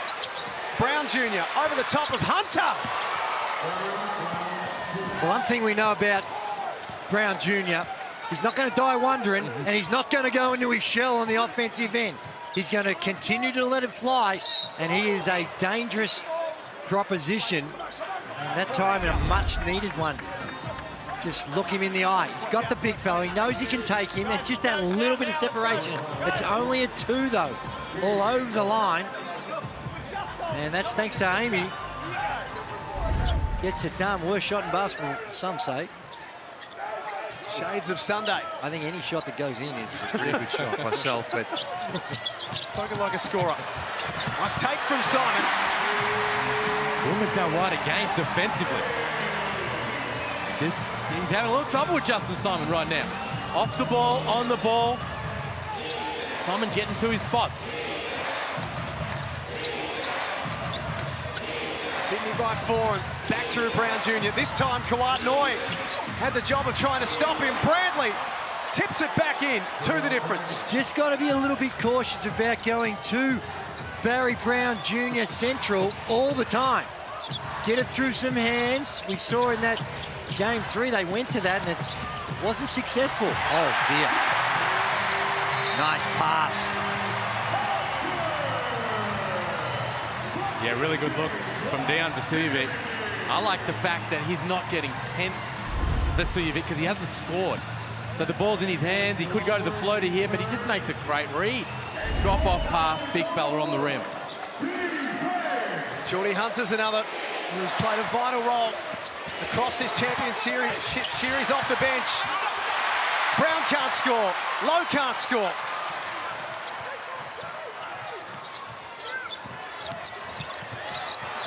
Walton Jr. with all the tricks. Hunter gave it up for Glover. Short. And a foul on Noy, which will be his third. Will be his third. It'll be Sydney's 4th. So free throws the rest of the way this quarter for the Breakers. Derek Rucker courtside. And the Breakers are just a little bit weak inside defensively. Rob Lowe not as agile and not as quick to respond to drives by the Sydney Kings. And he's been exploited the past 2 or 3 times down the court. I don't think they can afford to keep him out there much longer, even though the Kings have Geordie Hunter on the floor. It's a 4-point lead to the defending champions. Isaiah Liafa shoots it with confidence. Wow, big three-point hits. Brown Jr. and Liafa here to tick the scoreboard over for the Breakers. That's 8 for Liafa. Abercrombie got his hand in the passing lane. The Breakers looking to take the lead back. Brown Jr. blocked! Galloway out of nowhere!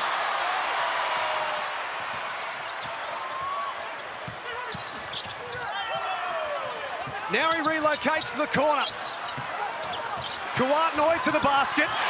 Off the glass. Tough finish. Going into traffic, a lot of contact, and still able to finish through it. Good verticality by Brownlee. Liafa takes it at Noy, knowing that he's got 3 fouls, no good. Good verticality by Noy. Goes straight up. Good defense. Both ends of the floor.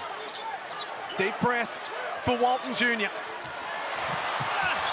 Hunter the roller, couldn't score, misses a golden opportunity. No foul called. Liafa, feet set. He's short.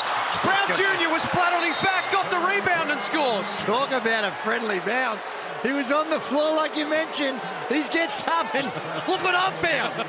Look what just popped in my hands. Extraordinary stuff. There it is, potential charge right there. He's on the floor, gets up. Oh, hello. You love those ones. Gee, a lot of contact. And no whistle. Just perfectly comes straight to him.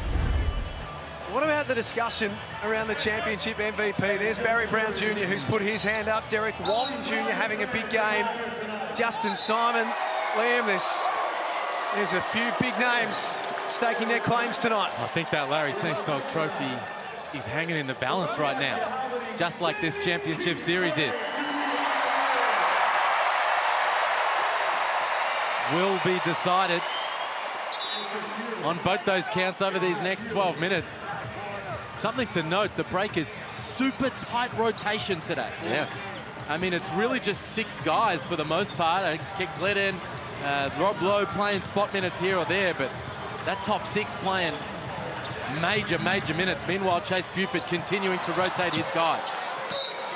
No Tom Vodanovic, no Cam Glidden tonight, and barely any of Rayan Rupert. Cam Glidden on the floor now. Out there with Brown Jr., McDowell White, Abercrombie and Lowe, Hunter, Glover, Galloway, Bruce and Cooks for the Kings. See the quarter-by-quarter breakdowns.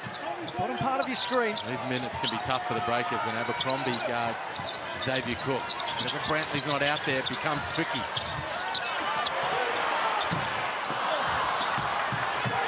Abercrombie kept Cooks off the glass. Foul on Glover, which will be free throws for the Breakers.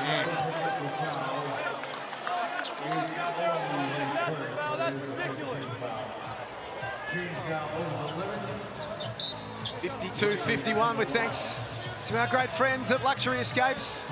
You can have the off-season holiday that Xavier Cooks was going to have. You can jump online. Got it. $10,000 flights, accommodation, 4 other great destinations: Bali, Gold Coast, Fraser Island, or the New South Wales North Coast.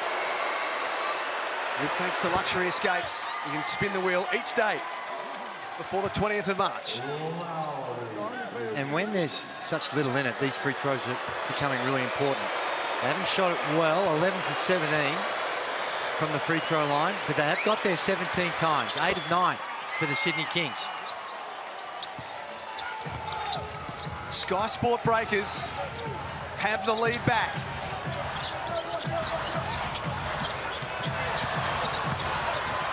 And Xavier Cooks is fouled. Straight at Abercrombie. Yeah. Clear plan, Liam, you called it. Oh, he's going at him, no doubt. We've seen it all season, series long. As soon as Brantley hits the pine, if it's Abercrombie, Cooks is on the attack. If it's Tom Vodanovic, he's on the attack even more. And you know, it does speak to the importance of Abercrombie, though, from the Breakers' perspective. One moment he's guarding Derek Walton Jr., the dynamic point guard, wheeling and dealing off the bounce. And then he slides over and he guards the MVP at the 4 spot. But he is having trouble with this particular matchup. Well, that's right, but, oh, gee, he missed everything. He missed the backboard. That's true, he might have broke something up there. That was Now, we know he can be a bit of an adventure when he goes to the free throw line, but that to me is a sign that there is some pressure being felt. Calms himself, knocks down the second one as he should. He was 14 of 19 in the series coming into tonight, but above his season average. Yeah, the first attempt, not his best. Brown Jr. getting busy.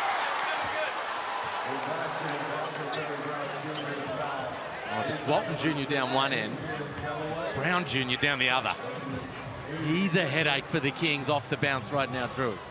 No, it is, and it's so hard because he's going at it. And when you've got guys that can shoot the ball around him, and that's what the advantage of Rob Lowe. Yeah, you might be giving something up on the defensive end with some of his mobility issues, but he does keep the floor spread. You have to respect him. And when you've got this guy that can just has no conscience and is prepared to get in there, get amongst the big trees, it's tough to stop. He now has 17 and becomes the game's leading scorer. Off the back of a stunning Game 4 performance that helped the Sky Sport Breakers get to this point. Free throws for Cooks. Again, going at the MVP. He's got the 3 fouls, Xavier Cooks. But at the offensive end right now, he is the guy they're playing through. Walton Jr.'s on the bench. Their other member of the All-NBL first team is the focus. It's 3 fouls now on Rob Lowe. Let's go. The completion of this series, Xavier Cooks is headed to the NBA. Tomorrow he's going. He'll link up with the Washington Wizards. And right now, with what we're seeing in these last couple of minutes, given the challenges he's having from the free throw line, particularly if he's missed this one, Hacker Cooks is not a bad strategy.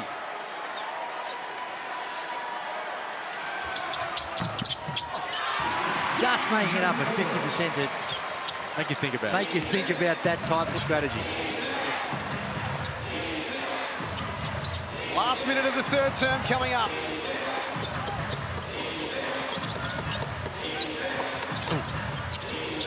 Brown Jr. lost the handle. He wanted a foul, nothing doing. Ran into his own teammate, Rob Lowe. Cooks with a push-off. That's an offensive foul, and that's 4 on the MVP. Straight away, Chase Buford goes to a sweating, a nervous video guy to make a call. And I reckon this one's going to have a... Well, he's thinking about it. The timeout's been called. And he's reviewing it. Here we go. Well, it's a big one. If it's going to be the difference between 4 or 3, it's worth the gamble if you think there is some hope. How's the pressure on the young man on the laptop? He's sweating, palms are sweaty. New Zealand without their coach's challenge. They burnt it in the first half. Talk us through it. Well, Abercrombie slides his feet. Maintains position, no flop. The shoulder drops. Now, we need to see the other angle from the side. That angle. This angle right here. The right shoulder. Ooh, that's an offensive foul. I think it is. I think it is.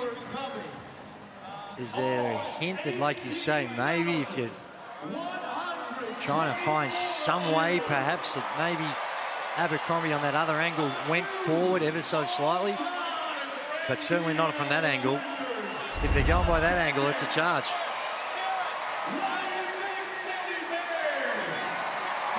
It's going to be unsuccessful. Corner 4 is confirmed. Offensive foul on Cooks. Confirmation that that is 4 fouls on Xavier Cooks. Big moment. And that's one of the reasons why you have Abercrombie as that matchup. Now, we talked about how he was having trouble with it, but what Modi Mayor thinks is he's got the length, but he's also got the lateral quickness to slide his feet. What he doesn't have is the strength. But right there, the bully ball from Xavier Cooks actually worked against him. So he's got 4, he's got a double-double, 16 and 11. He's been massively influential, but he's going to take a seat here for the end of this third quarter. and the start of the fourth. So jump ahead, Liam. What does Chase Buford do with Cooks at the start of the fourth quarter? Does he stay sitting down? Yeah, first few minutes, for sure.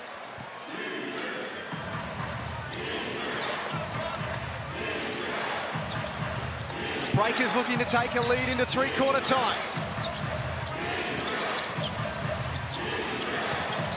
Brown Jr. almost lost the handle. Abercrombie and McDowell-White misfire. And New Zealand give the ball back. Both teams done a reasonable job with the turnovers. That's only the 7th turnover for the game for the New Zealand Breakers, 8 for the Sydney Kings. I think the Breakers have lost their rhythm offensively. They have. You know what? Because they're not playing through Will McDowell-White drill. That's true, and it's sticking in Brown's hands a little too much. He needs to get rid of it a little earlier. He can get it back. Go ahead and get some other action and go get it back. It's sticking in his hands a little. Breakers with no fouls to give. Walton Jr. Inside for Hunter, lost the ball. Shot clock at 3. Bruce. No good. It fell back into his arms. Brown Jr. from halfway. Almost. We wouldn't want it any other way. 56 apiece with a quarter to play in Game 5 of the Championship Series. 1 quarter to decide the NBL 23 champ.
Welcome back to Kudos at Bank Arena, where it is neck and neck in Game 5 of the Championship Series, going into the fourth quarter, if you can believe it. And we are here for the biggest crowd in NBL history, a record that was broken only last week.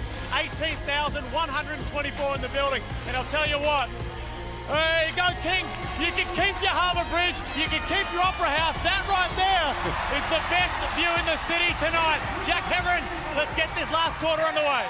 Unbelievable. Thank you, Felix. An NBL attendance record for Game 5 of the Championship Series. Sydney in possession to start this last term. Scores tied at 56.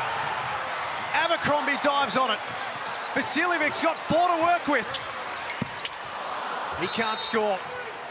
He had a little more time. He went with a 1-foot floater. Still 3 seconds on the clock. And what about this for an all-time stat? It's the second time in history that a decider has had the scores tied at three-quarter time. The other, 1992, 69 all, and unfortunately for you, Drewy, not good memories because the Southeast Melbourne Magic defeated the Melbourne Tigers in that game. Yeah, it was not a pleasant time, but it's certainly great to be there. They were a fighting chance with in the last, but wasn't able to get the job done. But a history-making night in so many ways. No, it is, and I think we've got a very good argument here. We need a 7-game series. Bring on the 7-game series if it's going to be like this. Loving it. Meanwhile, kind of funky lineup that the Kings have got out there on the floor to begin this third quarter. It is. You've got the 2-point guards, Bruce and Walton Jr. together. And they got Vasiljevic. They got Simon at the 4. You could go at Brantley in the block here if you want.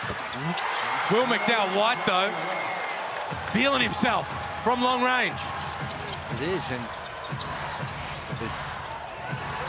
the fist pump at the after he made it. I think there's a bit of relief in seeing one go in. Vasiljevic lost the ball.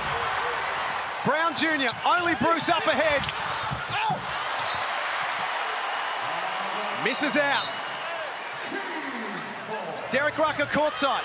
And guys, a big development down here. Angus Glover looks like he's got a problem with his sternum or his ribs. He's in some pretty painful situation right now. He's getting strapped up by the team's athletic trainer. And that's a big development because Glover has had a significant impact on this game, and they need his energy, his shooting back out there on the floor. I'll have an update quickly. Behavior warning here. Behavior warning. It is all happening now. Not sure what Marty Moyo was wanting to be reviewed or what possibly could have been reviewed, but he was pretty adamant that something was going on. Behavior warnings everywhere tonight. It's like Oprah. You get a behavior warning. You get a behavior warning. Everyone gets a behavior warning. Sky Sport Breakers lead by 3.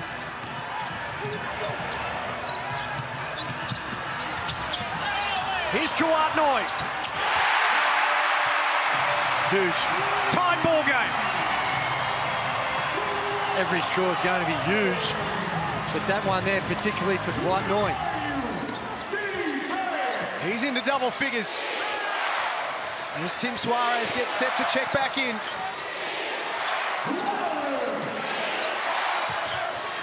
Brantley double teamed. Simon on the move. Oh, wow.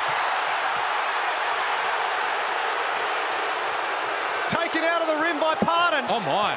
Fans are throwing stuff on the court. That's not what we want. Jeez, and they didn't want that either. Big hit from the Breakers. A bottle of water came flying out of the stands. That's disgraceful. Onto the hardwood.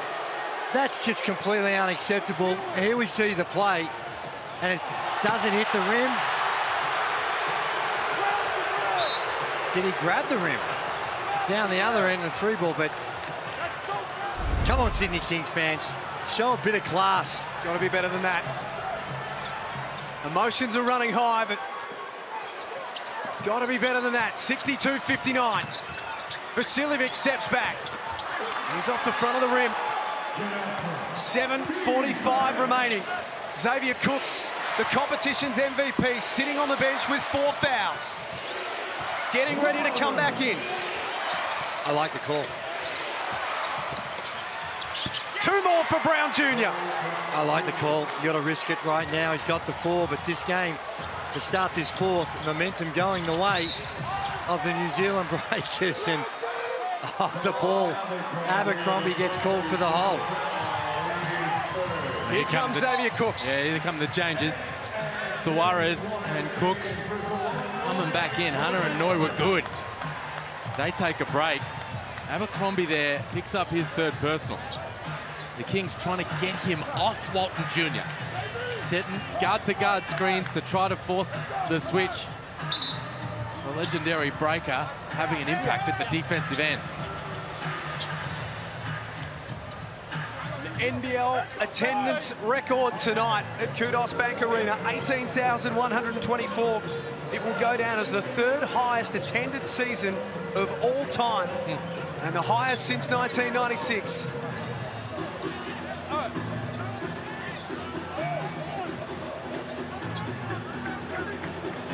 Simon Vasiljevic, Cooks, Walton Jr., Suarez out there for Sydney, Pardon, Brantley, Brown Jr., McDowell White, Abercrombie for New Zealand.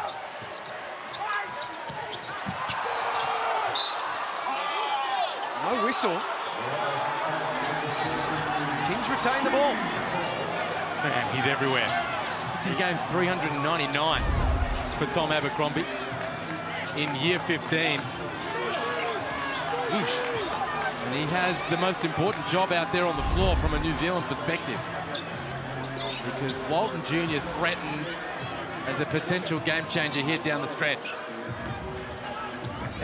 13 points for Walton Jr. Xavier Cooks, Drewy, their leading scorer, with 16 to go with 10 rebounds.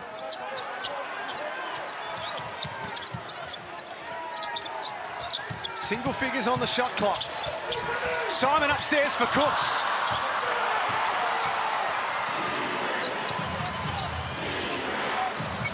Breakers in possession. Pardon rolls to the basket. Strong finish. Went up with authority and threw that thing down. Pardon's getting some good minutes. 9 points, 9 boards in this one for him. 7-point lead to New Zealand right now. Cooks out there with 4. Oh, wow.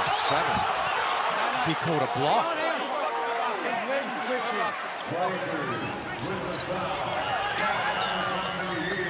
Similar play to the offensive foul a little while ago, and there, that's a good call. Abercrombie sticking his chest out, and the contact results. Yep. Meanwhile, Angus Glover in this huge moment, midway through the 4th quarter, clearly less than 100%, Drewy. He's back out there on the floor. It is. And this is because they're down. They've got to find a way to get some offense. Spread the floor. They're hopeful of him being able to firstly spread the floor, and if they do collapse off him, even though he may not be 100%, still having the ability to knock down a 3. Will McDowell White going up and showing tremendous sportsmanship and just checking on Angus Glover. He's awfully hunched over, Glover. It's almost like he can't stand up straight. Liam, I looked over at the Sydney bench about a minute ago. He was wincing in pain when he was cheering his team. This is courageous from Angus Glover to be out there and try and help his team win back-to-back championships. We'll get a good look at him defensively this possession. 66-59. Game 5 in the championship series. McDowell White, a couple of attempts, couldn't score, and Angus Glover with the rebound. And he is all kinds of sore.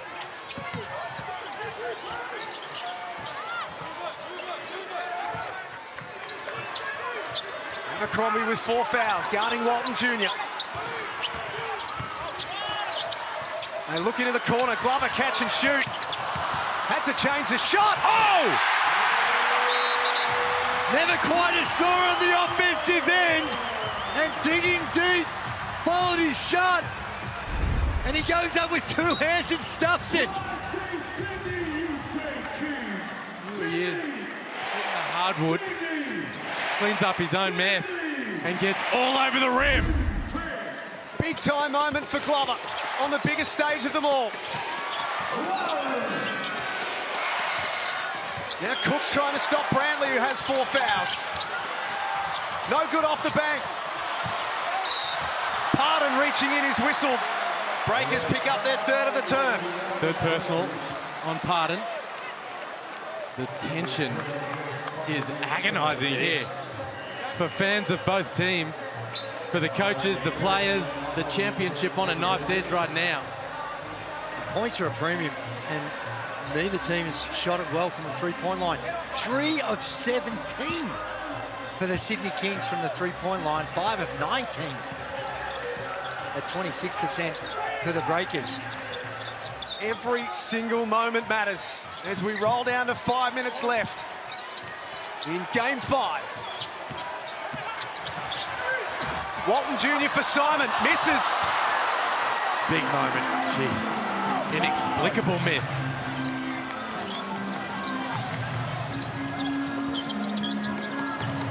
Harden with his 10th rebound of the night. Brownlee taking it at Glover, wants to back his way in. It's knocked out of play, it'll be a Kings ball.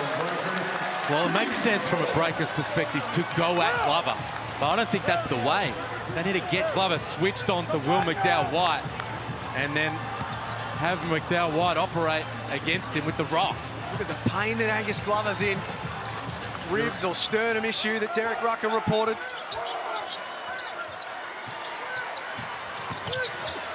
Here he is for three. Huge! This is exactly why you risk Angus Glover. Just need to find some offense, and Angus Glover has come up big. 66-64. 4 minutes 30 remaining in Game 5 of the Championship Series.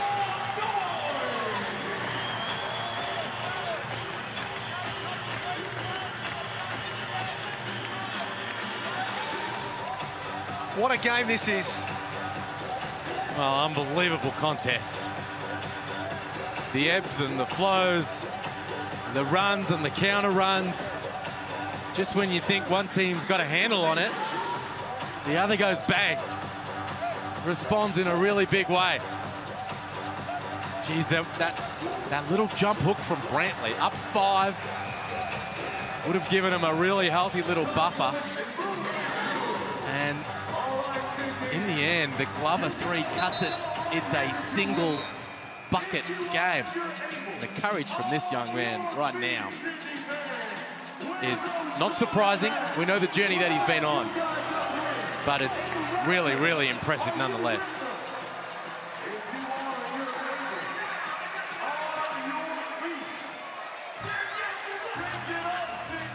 (66-64), Game 5 of the Championship Series. Angus Glover, who's had to do everything the hard way in his basketball career, playing through all sorts of pain right now. Unbelievable courage to be out there. Clearly, he's having a hard time breathing. Angus Glover is so hunched over. This is a young man who has come back from 3 knee reconstructions. He's got a piece of his dad's hamstring in one of his knees to hold him together. And here he is in a grand final series, making massive play after massive play. Breakers in possession out of the timeout. They cling to a 2-point lead. Brownlee travels.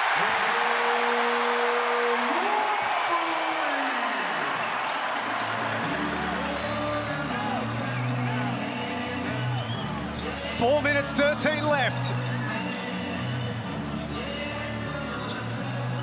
What an incredible atmosphere. What an incredible series it has been.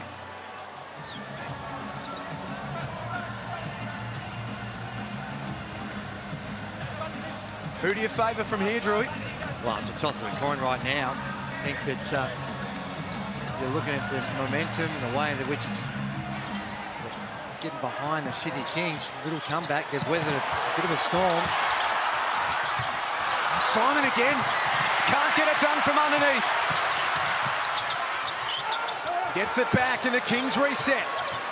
7 on the shot clock for Walton Jr. Got it! Oh, and the stand out as well. He has been huge in this one. Taking control when they needed a bucket. And the mid-range where he has been excellent wasn't as easy as he made it look. Particularly when you consider the moment.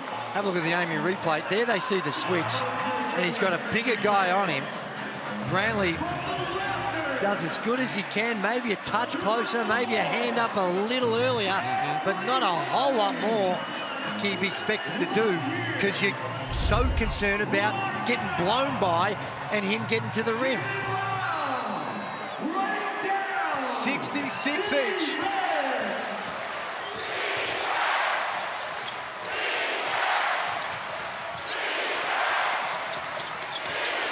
Home fans cheering their team on. And it won't affect the Breakers. They know adversity.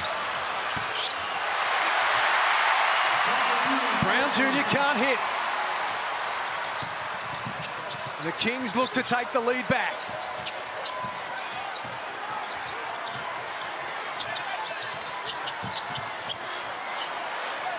Back to where they started with Walton Jr. 6 on the shot clock. Has Suarez. Cook still fighting for it. That is as loud as a roar as I've ever heard. Now they're engaged. The home fans are definitely engaged. And look at the relentless hustle, personifying the work that Xavier Cooks has done for the last 2 years with the Sydney Kings in the biggest moment, in the right place at the right time, and the relentless second and third effort comes up with a huge, saying this for every bucket, a huge bucket. 5 fouls for Tom Abercrombie in the process. He can hold his head high, the veteran, in game 399. He was outstanding for his team, Liam.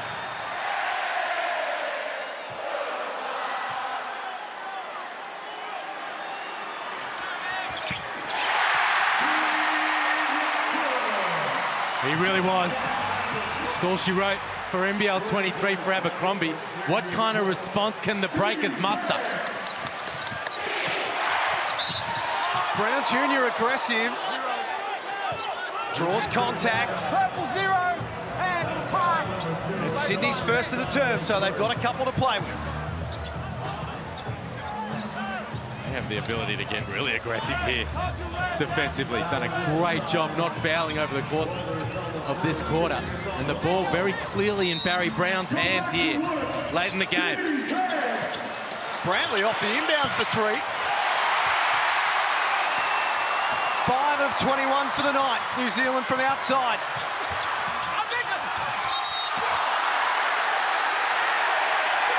Points will count.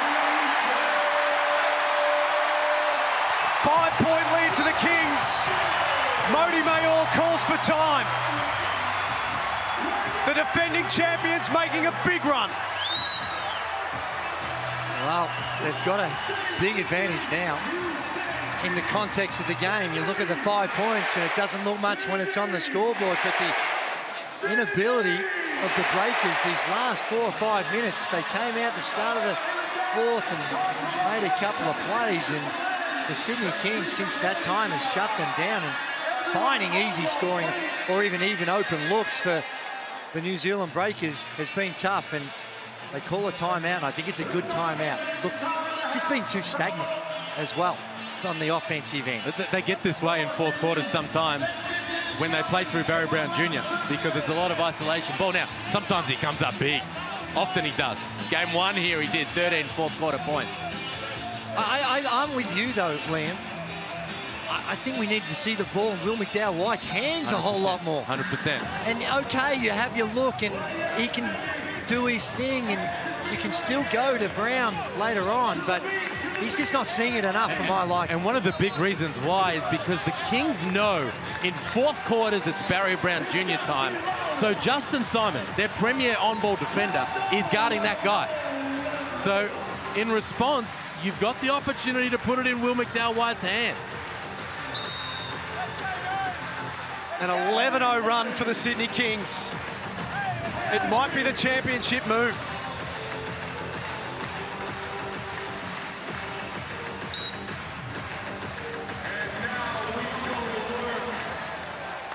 Two and a half minutes to play. The Breakers will need to be clean at the offensive end. They bring Rob Lowe back in for some offensive punch. Brantley, unsuccessful.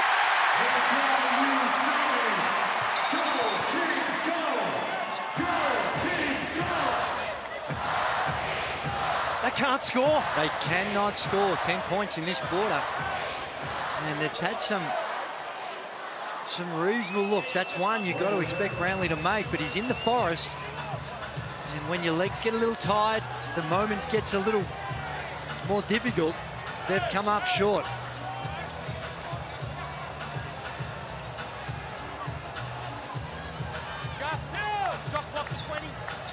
There's Luke Longleat, Paul Smith, Andrew Bogut, part of the Sydney ownership group.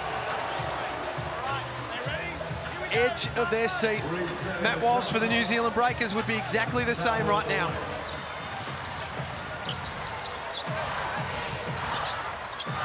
New Zealand have no fouls left. Every foul from here on in.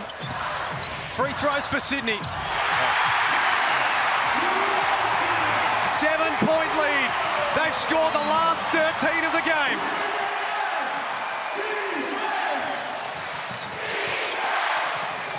Where is this bucket going to come from? It won't be on that possession. Offensive foul against Rob Lowe. The moving screen. Well, the ball was with McDowell White. They didn't have their premier screener on the floor, though. Lowe checks back out. Pardon comes back in for that exact reason. McDowell White unable to get any separation. Offensive foul called on the rescreen. And it goes without saying, but this right here is an enormous possession. Kings score here, and you could almost hand them that championship trophy.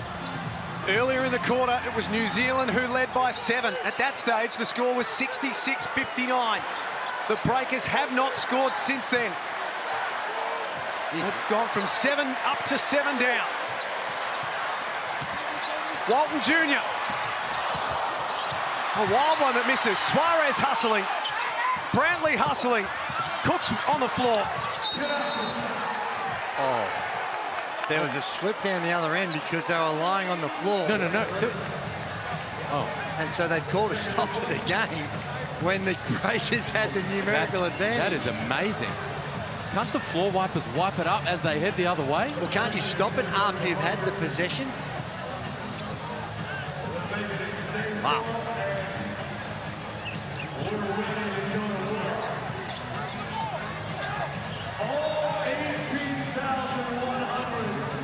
The Breakers had a really big advantage. They were on the fly.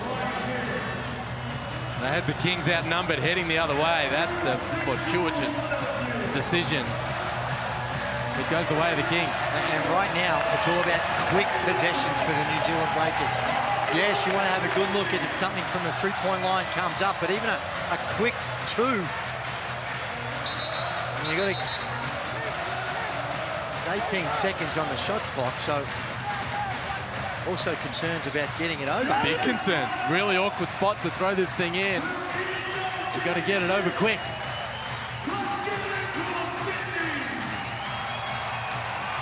Everything hinges on this possession.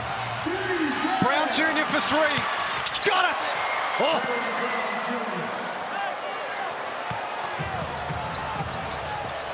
Back to 4. You don't need a foul here. New Zealand looking for a stop.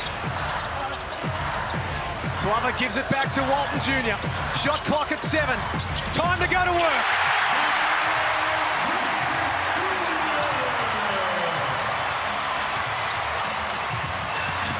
Brown Jr. to the other end. He misses, but Cooks knocks it out of play.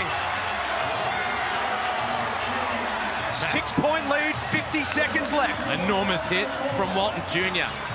He's come up massive in this fourth quarter. Big hit after big hit. Laying punches on the Breakers. And fearless. And that one, Drewy, may well have been the killer blow. There's a timeout here, and New Zealand Breakers, when you're trailing it by 6, you've got to seriously look at this being a 3-ball. You've got to put some sort of pressure on the Sydney Kings. And even if you're forced to foul, it just adds that little extra pressure if you've only a 1-possession game.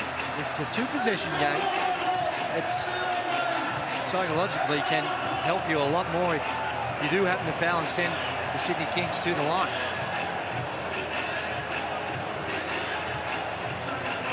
Six of 22 from outside tonight, the Breakers. They are going to have to find a couple of deep ones late. Is it Brown Jr., Liam? Is it McDowell White? What do you want to see offensively? I think it's Brown Jr. at this point when you need the 3-ball. He's built for these type of moments. Saw him hit the last one a couple of possessions ago. You got to try and find a way to shake him loose. Zealand in this timeout, they're going with a little cross screen action, and they're going to bring Brown Jr. Or 2 cuts. So there'll be 2 cuts cross screen, and they're looking for a shot at the top for the 3-ball. And you suspect the destination is going to be with Brown.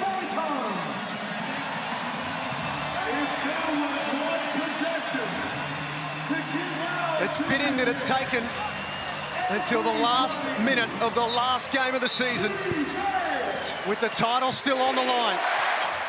But advantage Sydney. Brantley for Pardon. Xavier Cooks. Big time play.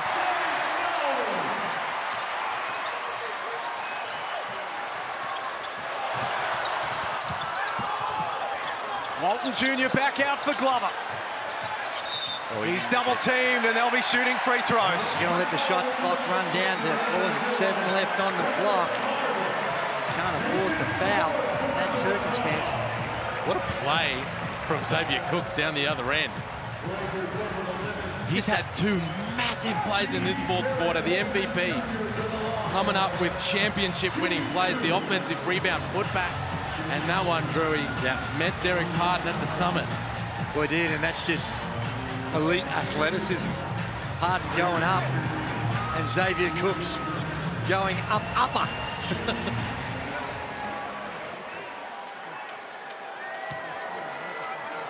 19 points for Derek Walton Jr.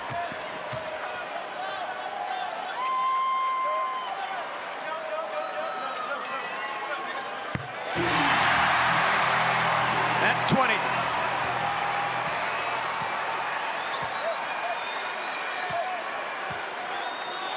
The Kings are almost there.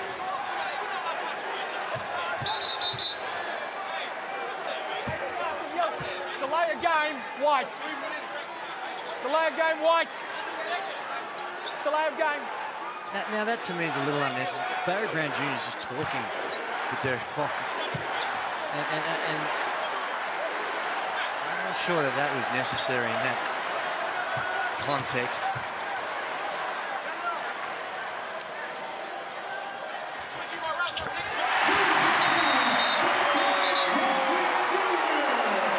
They lead by 8. And it might very well be a championship lead. They bring Lowe in, again to be a 3-point threat.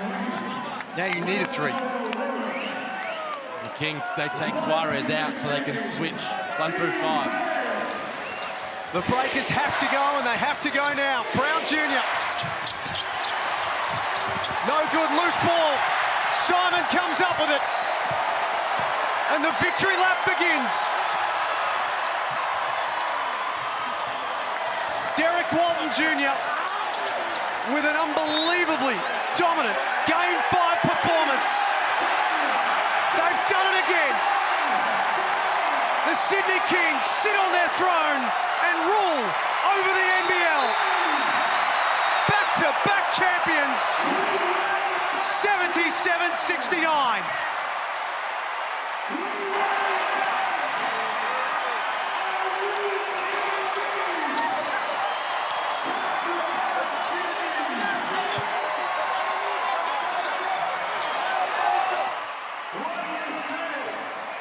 What an unbelievable night. Spectacular. Great night for basketball, and hats off to both these teams. Both of these teams from times looked vulnerable, and they both had to go through some really anxious moments. And at the end, it was the Sydney Kings in that last 7 minutes of high-quality basketball where they found a way, playing through Walton Jr., found a way to score, and most importantly, down the other end, found a way to come up with some huge, huge stops. It's a hell of a win, Liam. Well, they built something pretty special here in Sydney. Back-to-back championships. And they were really gutsy in this one. Down double digits early on their home court. And their big-time players really stood up. Beautiful moment post-game. As soon as the final buzzer went, Justin Simon went straight to Will McDowell-White. Those two have waged an epic battle over the course of these 5 games. Game recognised game in that moment. And this massive, record-breaking crowd is recognising their beloved champions. And shout out the Breakers. What an outstanding performance they have delivered for their fans across the ditch. Shout out to Angus Glover. They were down, they needed to find some points. He gambled on an injured player, and the injured player came up and showed all the guts, determination you'd want. And he may not be holding the MVP trophy, but he is worthy of being in that conversation for what he's done, not just in this game, but throughout the entire series. Big shots at big moments, and today, he may not get the accolades because of what we see from Walton Jr. in particular, but his performance was a very significant factor in this win. Let's get over in amongst all of the mayhem to Derek Rucker. Derek Walton Jr., player of the game. Congratulations, you're an NBL champion. The Kings go back-to-back. How's it feel? Feels good. Like, just remembering everything that it took as far as preseason, everything, just the condition and everything that we sacrificed. Some guys from America going away from their families for months at a time, and then, you know, you get to this day, and then it's, you know, you look at all the people excited and everything, and then they make everything worth it. A tough game 1 for you. You got hurt. You weren't able to compete in game 2. What did you go through mentally to get yourself back to where you were able to dominate this game in the second half? To be honest, man, I've been through so much in my career. That was a little, you know, a pebble in the shoe, to be honest. But the guys gave me a lot of confidence, gave me a lot of resources to get back to who I am. I'm very thankful for the Sydney Kings. The entire organization allowed me to be myself. And the best way to repay them is, you know, give them another trophy. We've got Chase Buford. Chase, come in here, Chase. No, you guys are both, you're all a part of it. Chase, tremendous coaching job by yourself. You pull this team together. You were able to guide a group of men who have a lot of talent, but sometimes that's not the easiest thing to do. How were you able to pull it all together, Chase? Trust in these guys, man. Trust in these guys. How about Derek to close us out? X, Just. I mean, these are the guys that do it. All the glory, all the kudos go to them. Congratulations. Felix, I believe you have Angus Glover. I'm right here. I'm right here with Angus Glover. Now, Angus, for those who don't know at home, you went through 3 ACL injuries. You've been able to come back and be the X factor in this series. Just tell us how that feels. Unbelievable. To do what we've done this year, I mean, look at this place. It's fucking rocking. Sorry for the language.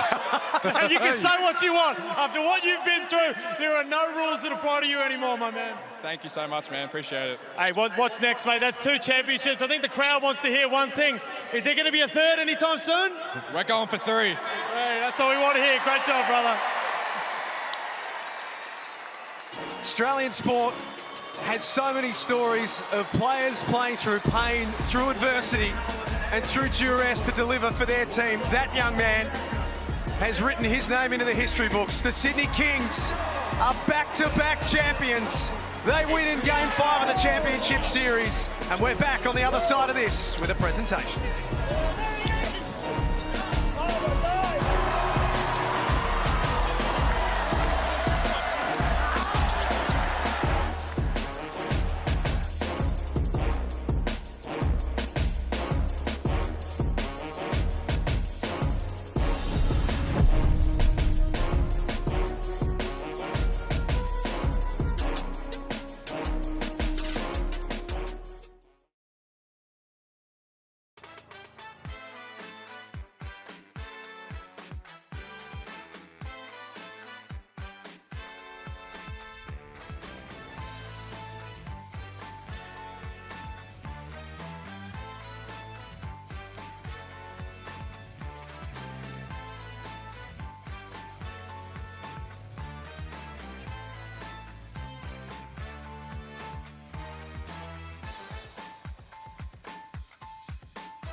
Jacks, NBL Championship Series we have just witnessed, capping off an unrivaled season in the league's great history. And tonight, in front of a record crowd as well. So a big shout out to everyone in the house tonight.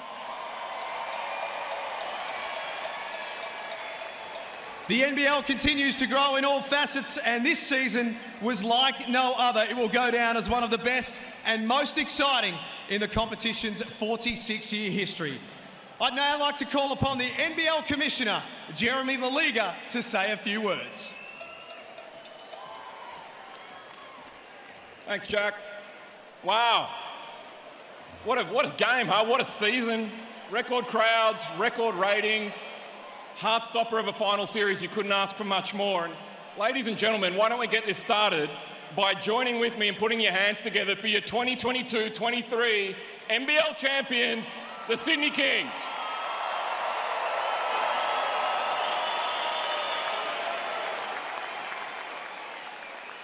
Winning one of these things is difficult enough.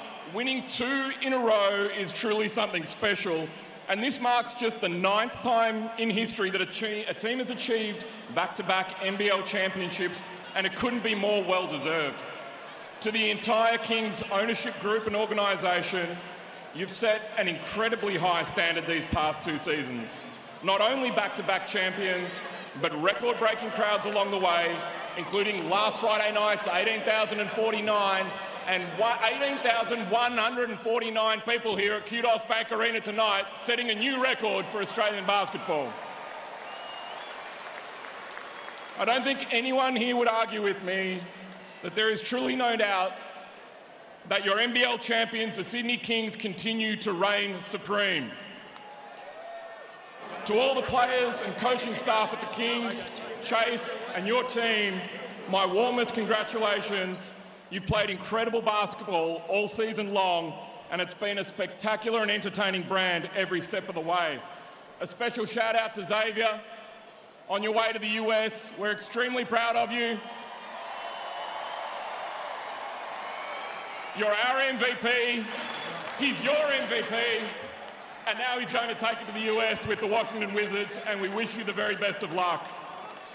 Of course, to the New Zealand Breakers, to the ownership group, to the front office, Coach Modi, and all of your team. It's commiserations this season, but nothing can ever take away from what you've achieved, which has been nothing short of spectacular. Ladies and gentlemen, the New Zealand Breakers.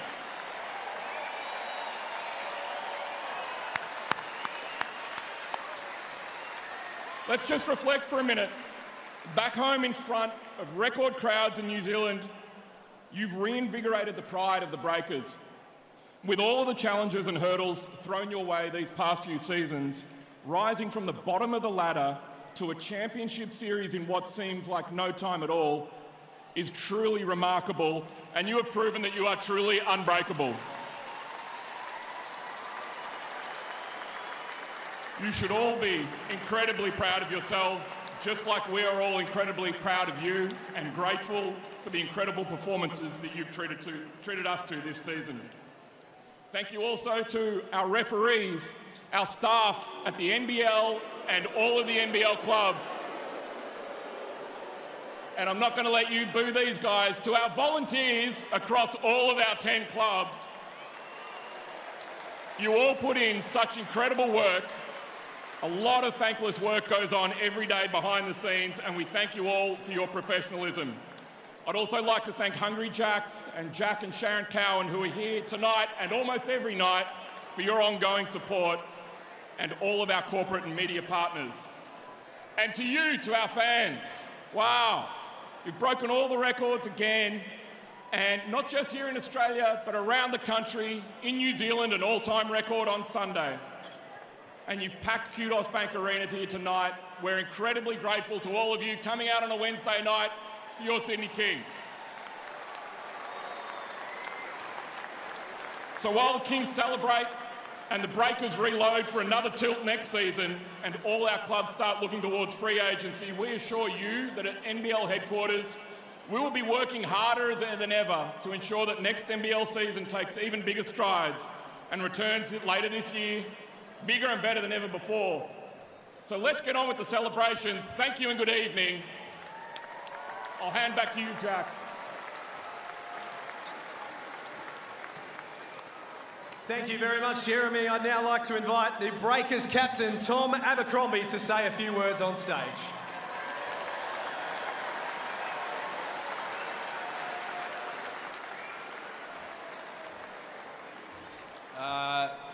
Firstly, a massive congratulations to Sydney, to your entire organisation. You've set the bar extremely high. You're deserving champions. It was a heck of a series and an unbelievable last game. So congratulations, guys, on behalf of us.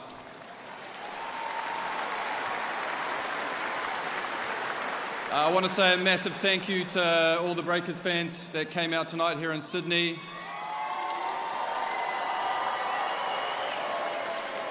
There's a lot of you there, a lot of you over in this corner that flew over, but a special shout out to everyone back at home too. I remember our final home game of last year. We played in front of 0 fans in Hobart, and it was a miserable experience. And our last home game, we packed out Spark Arena, and to come so far in 1 year is a really special thing.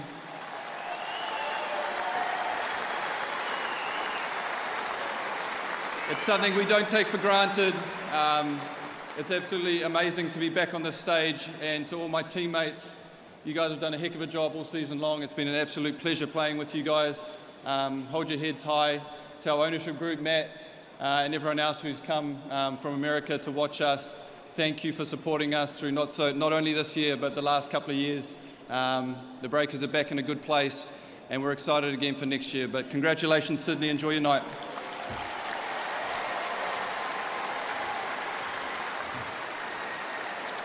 Well done, Tom, and one last applause for the New Zealand Breakers, ladies and gentlemen.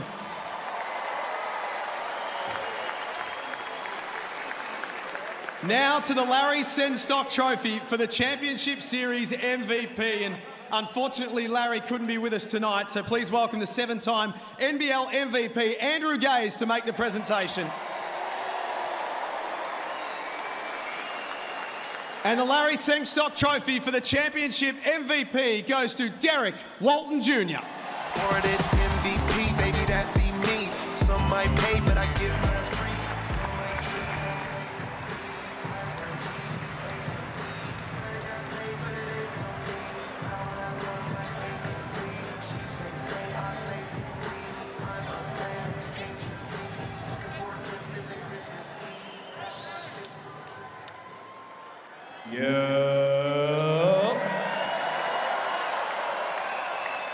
No, I appreciate you guys, Sydney Kings fans, man. You made this year special for us. Y'all showed us for us when it mattered the most. I'm pretty sure there's a couple guys over there deserving of this award. Of course, I'm appreciative, of course, but go Sydney Kings.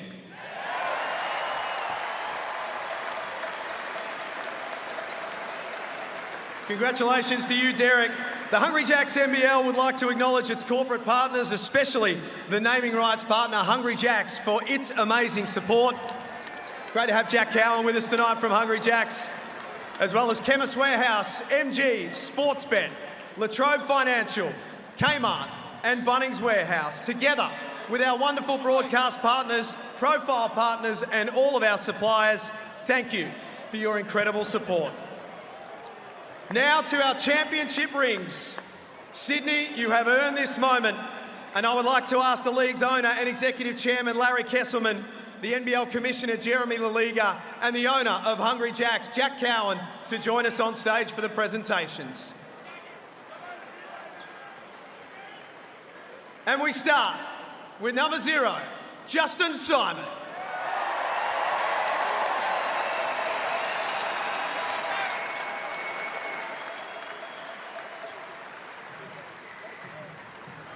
Number 1, Jordan Hunter.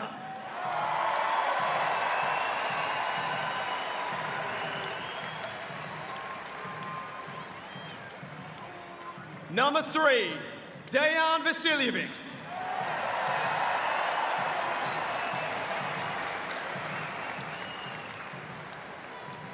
Number 5, Angus Glover.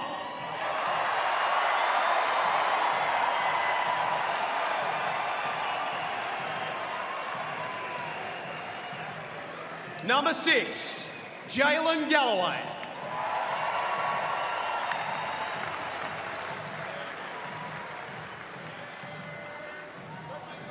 Number 7, Sean Bruce.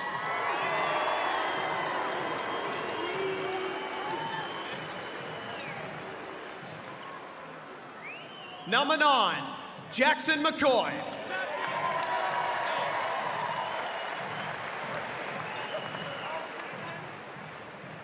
Number 11, and your championship MVP, Derek Walton Jr.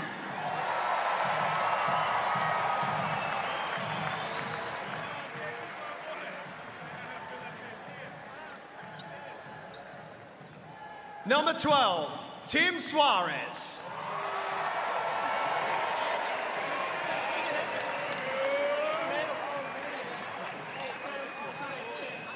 Number 15, Archie Woodhill.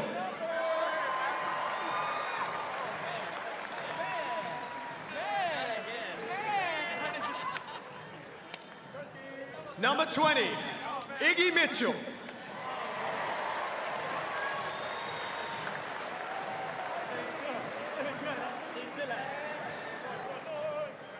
Number 21, Kuat Noy.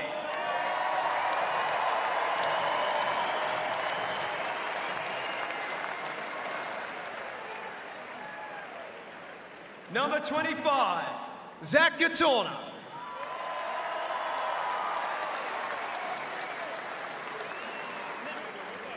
And number 10, for the last time before he heads to the Washington Wizards, Xavier Cooks.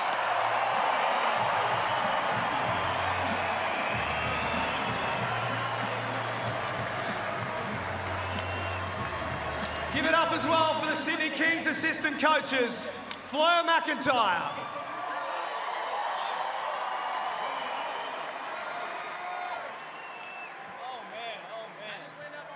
Kevin Lish.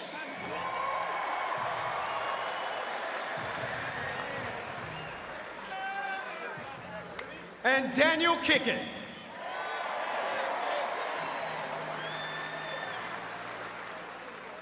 The Sydney Kings would also like to recognise Chris Pongrass, Toby Banfield, Angus Henskins, Dave Hillard, and Johnny McGailey.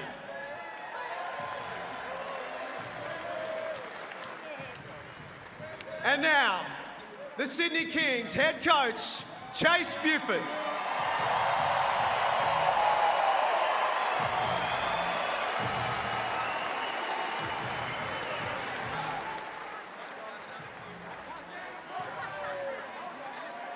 I'd now like to ask the captain of the Sydney Kings, Xavier Cooks, to join us on stage for a few words. X.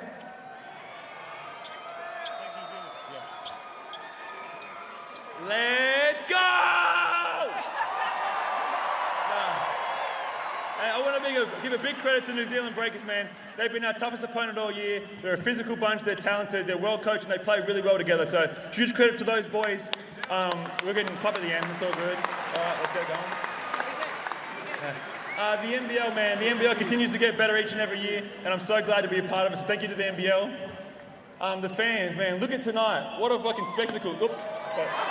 My bad. But you guys have shown us so much love all year, and from the bottom of my heart, I can't thank you guys enough. I found my home here in Sydney, and I can't thank you guys enough.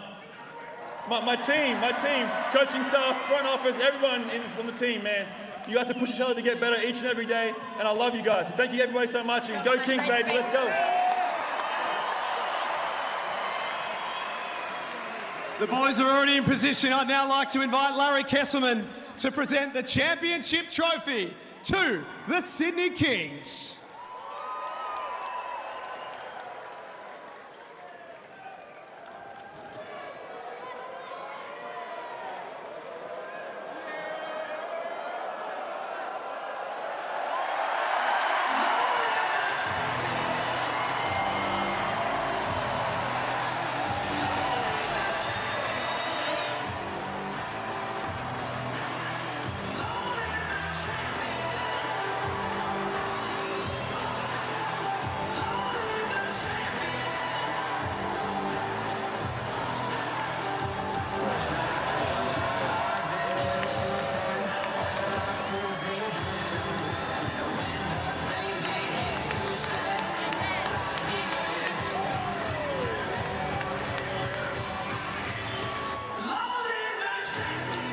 there you have it, your NBL 23 champions, the Sydney Kings, stacked with talent, loaded with heart. They were road warriors all season, but ultimately it was at home where they got the job done. And boys, it doesn't come much better than that for the Sydney Kings fans.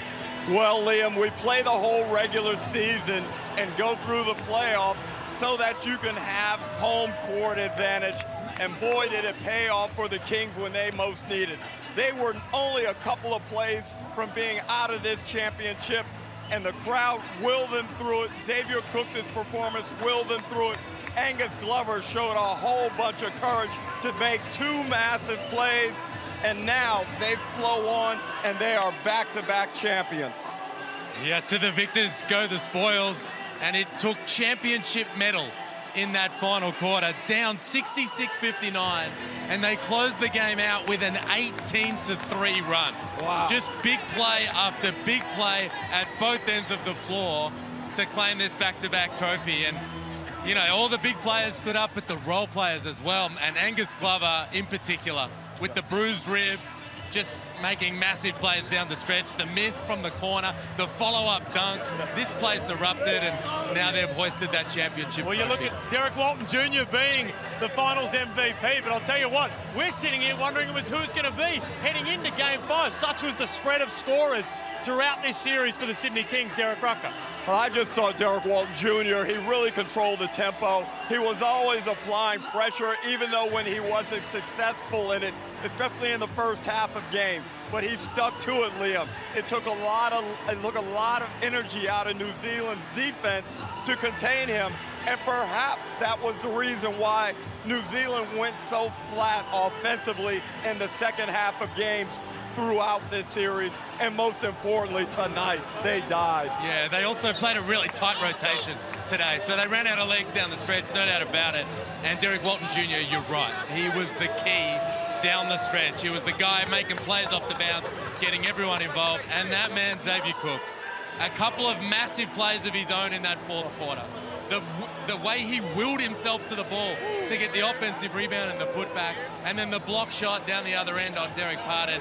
Big plays by the champs in the big moments. Well, we talk about the superstars on court. Chase Buford, we talk about some of the great coaches we've had in this league. Sample size is always a big one, but it's hard to ignore back-to-back championships, and not just back-to-back chips, but the manner and the dominance in which they've won them. Well, they've been the best team in the regular season for 2 straight seasons, and it's almost impossible. In fact, if you look through history of the NBL, it is very hard to go back-to-back, but Chase has done it in his first 2 seasons, his first job as a big-time head coach. And Liam, I've got a sneaky suspicion that we may have seen the last of Chase Buford. I'm going to go on record right now and say there is a prime possibility that he could be back in the NBA, and I would think the Atlanta Hawks under Quinn Snyder would be a great landing spot for Chase Buford. He's proven what he can do. We would obviously love to have him back. He's a great character. You only had to hear the reception he received when he came up to pick up his championship ring. He is a very charismatic guy. He's young, and I think the Sydney community has really bonded with him. Yeah, he's done a spectacular job to come in 2 seasons. They run the table in the regular season, and then they win the championship both years. What an unbelievable job, and he's going to have plenty of NBA opportunities ahead of him. Well, I'll tell you what, I love standing here talking to Derek Rucker, ex-MVP, but let's get another MVP. Xavier Cooks, an unbelievable, mate. The last 2 years that you have brought to this league, arguably some of the best we've seen throughout the history of this competition. That's a big statement, but no, I just can't thank this league enough, man. This league has changed my life for the better, and I'm so appreciative of it. Well, he's right. If you look factually at the things that have happened in this league, it is very hard to have 12 months of success like you have had, and that's a credit to your will. I said before the game 1 that it's rare that the best player on the team also has the biggest motor and is the emotional barometer for your team. And it was great to see you will your way and will your team back into that game in the third and the fourth quarter. And what about Angus Glover's contribution? Oh my goodness, I can't speak highly enough of Angus Glover. He's been unbelievable all series, and we have no doubt in Angus Glover. He's an unbelievable talent, and I guess the world got to see it. The world got to see it. X, you guys were down 7 in that fourth quarter. You're down double digits early, fought back. Down 7, you closed it out with an 18-3 run. What does it say about you and your team in the biggest of moments that you got that job done? I mean, our confidence never wavered. I mean, all year long, we've been the kind of team that can come back, we can fight back, and we do it through defensive stops. We got stops when we were able to run, and we found our basketball finally. Now, Xavier, of course, the question throughout this was, you know, you're going through this with a niggling injury. You've got an NBA contract waiting to happen. You leave tomorrow. How much does that play on the mind throughout this series? Nothing, man. You play to win. I've sacrificed so much for this team. The team sacrificed so much for me, and there was no way I was going to sit it out. I wasn't that injured. I've been fucking awful, I'll be honest with you. I mean, Brantley's had my number all season, and I got to give him enough credit, bro. He's a hell of a talent. Well, you know, we all get our butts kicked out there on the court. This is an elite competition. I know where you're coming from, but the main thing is you never gave up. And I think that drove your team throughout, not only tonight, but throughout the season. And winning becomes Liam, as we often talk about, winning can become institutionalized in a program. Now, Zave, what are you looking for when you hit Washington, D.C.?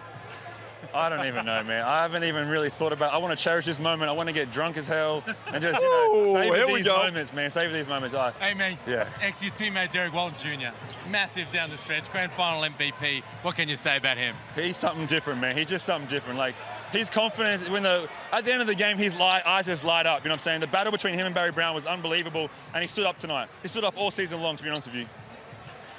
Well, Xavier, I'll tell you what, we just got to thank you, because after that comment there, I reckon we'll let you go off and do just that. You guys cut me off. Hold on. One last thing, Zave. I've officially declared you're a better player than your dad was. Oh, this is the best day ever. This is the best day ever. We're not trying to break up families here. You go and enjoy the night. Thank you, guys. Thank you, guys. Thank you so much. But anyway, it's time to welcome in, of course, Jack and Gazy into this broadcast, because this has just been an unbelievable series. And Jack, we'll get you a microphone there. It is mayhem in here. Jack, an unbelievable series start to finish. Incredible, and what a way to finish the year. Record crowd last Friday, New Zealand record on Sunday. This league is going places. I know it's easy to say it on a night like this and be emotional, but this has been an amazing series. Well, and Gazy, we've spoken about the Sydney Kings time and time again in this postgame, but you've got to give credit for the New Zealand Breakers, the resilience that they have shown over the last 2 years. At some point, if you don't laugh, you'll cry with some of the stuff that they've been through. One of the most resilient turnarounds we've seen from a team. Yeah, and what they've done over the last couple of years has been well documented. And they got a great reward. What a fantastic series. Sure, they're going to be disappointed, but they've got a hell of a lot to be proud of.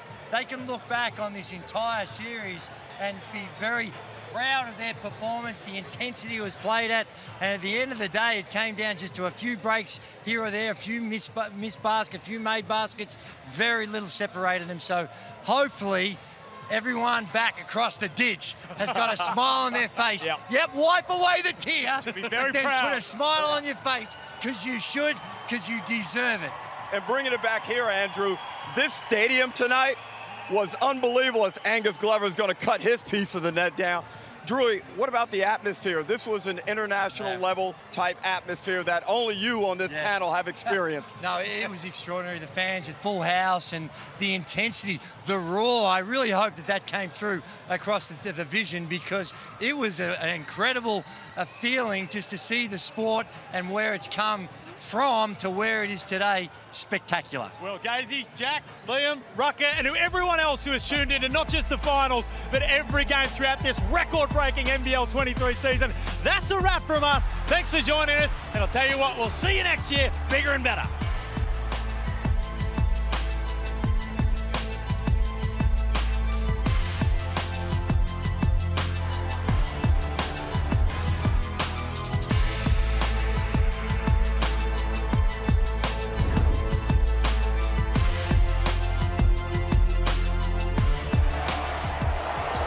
This program is brought to you by Hungry Jack's and Bunnings Warehouse.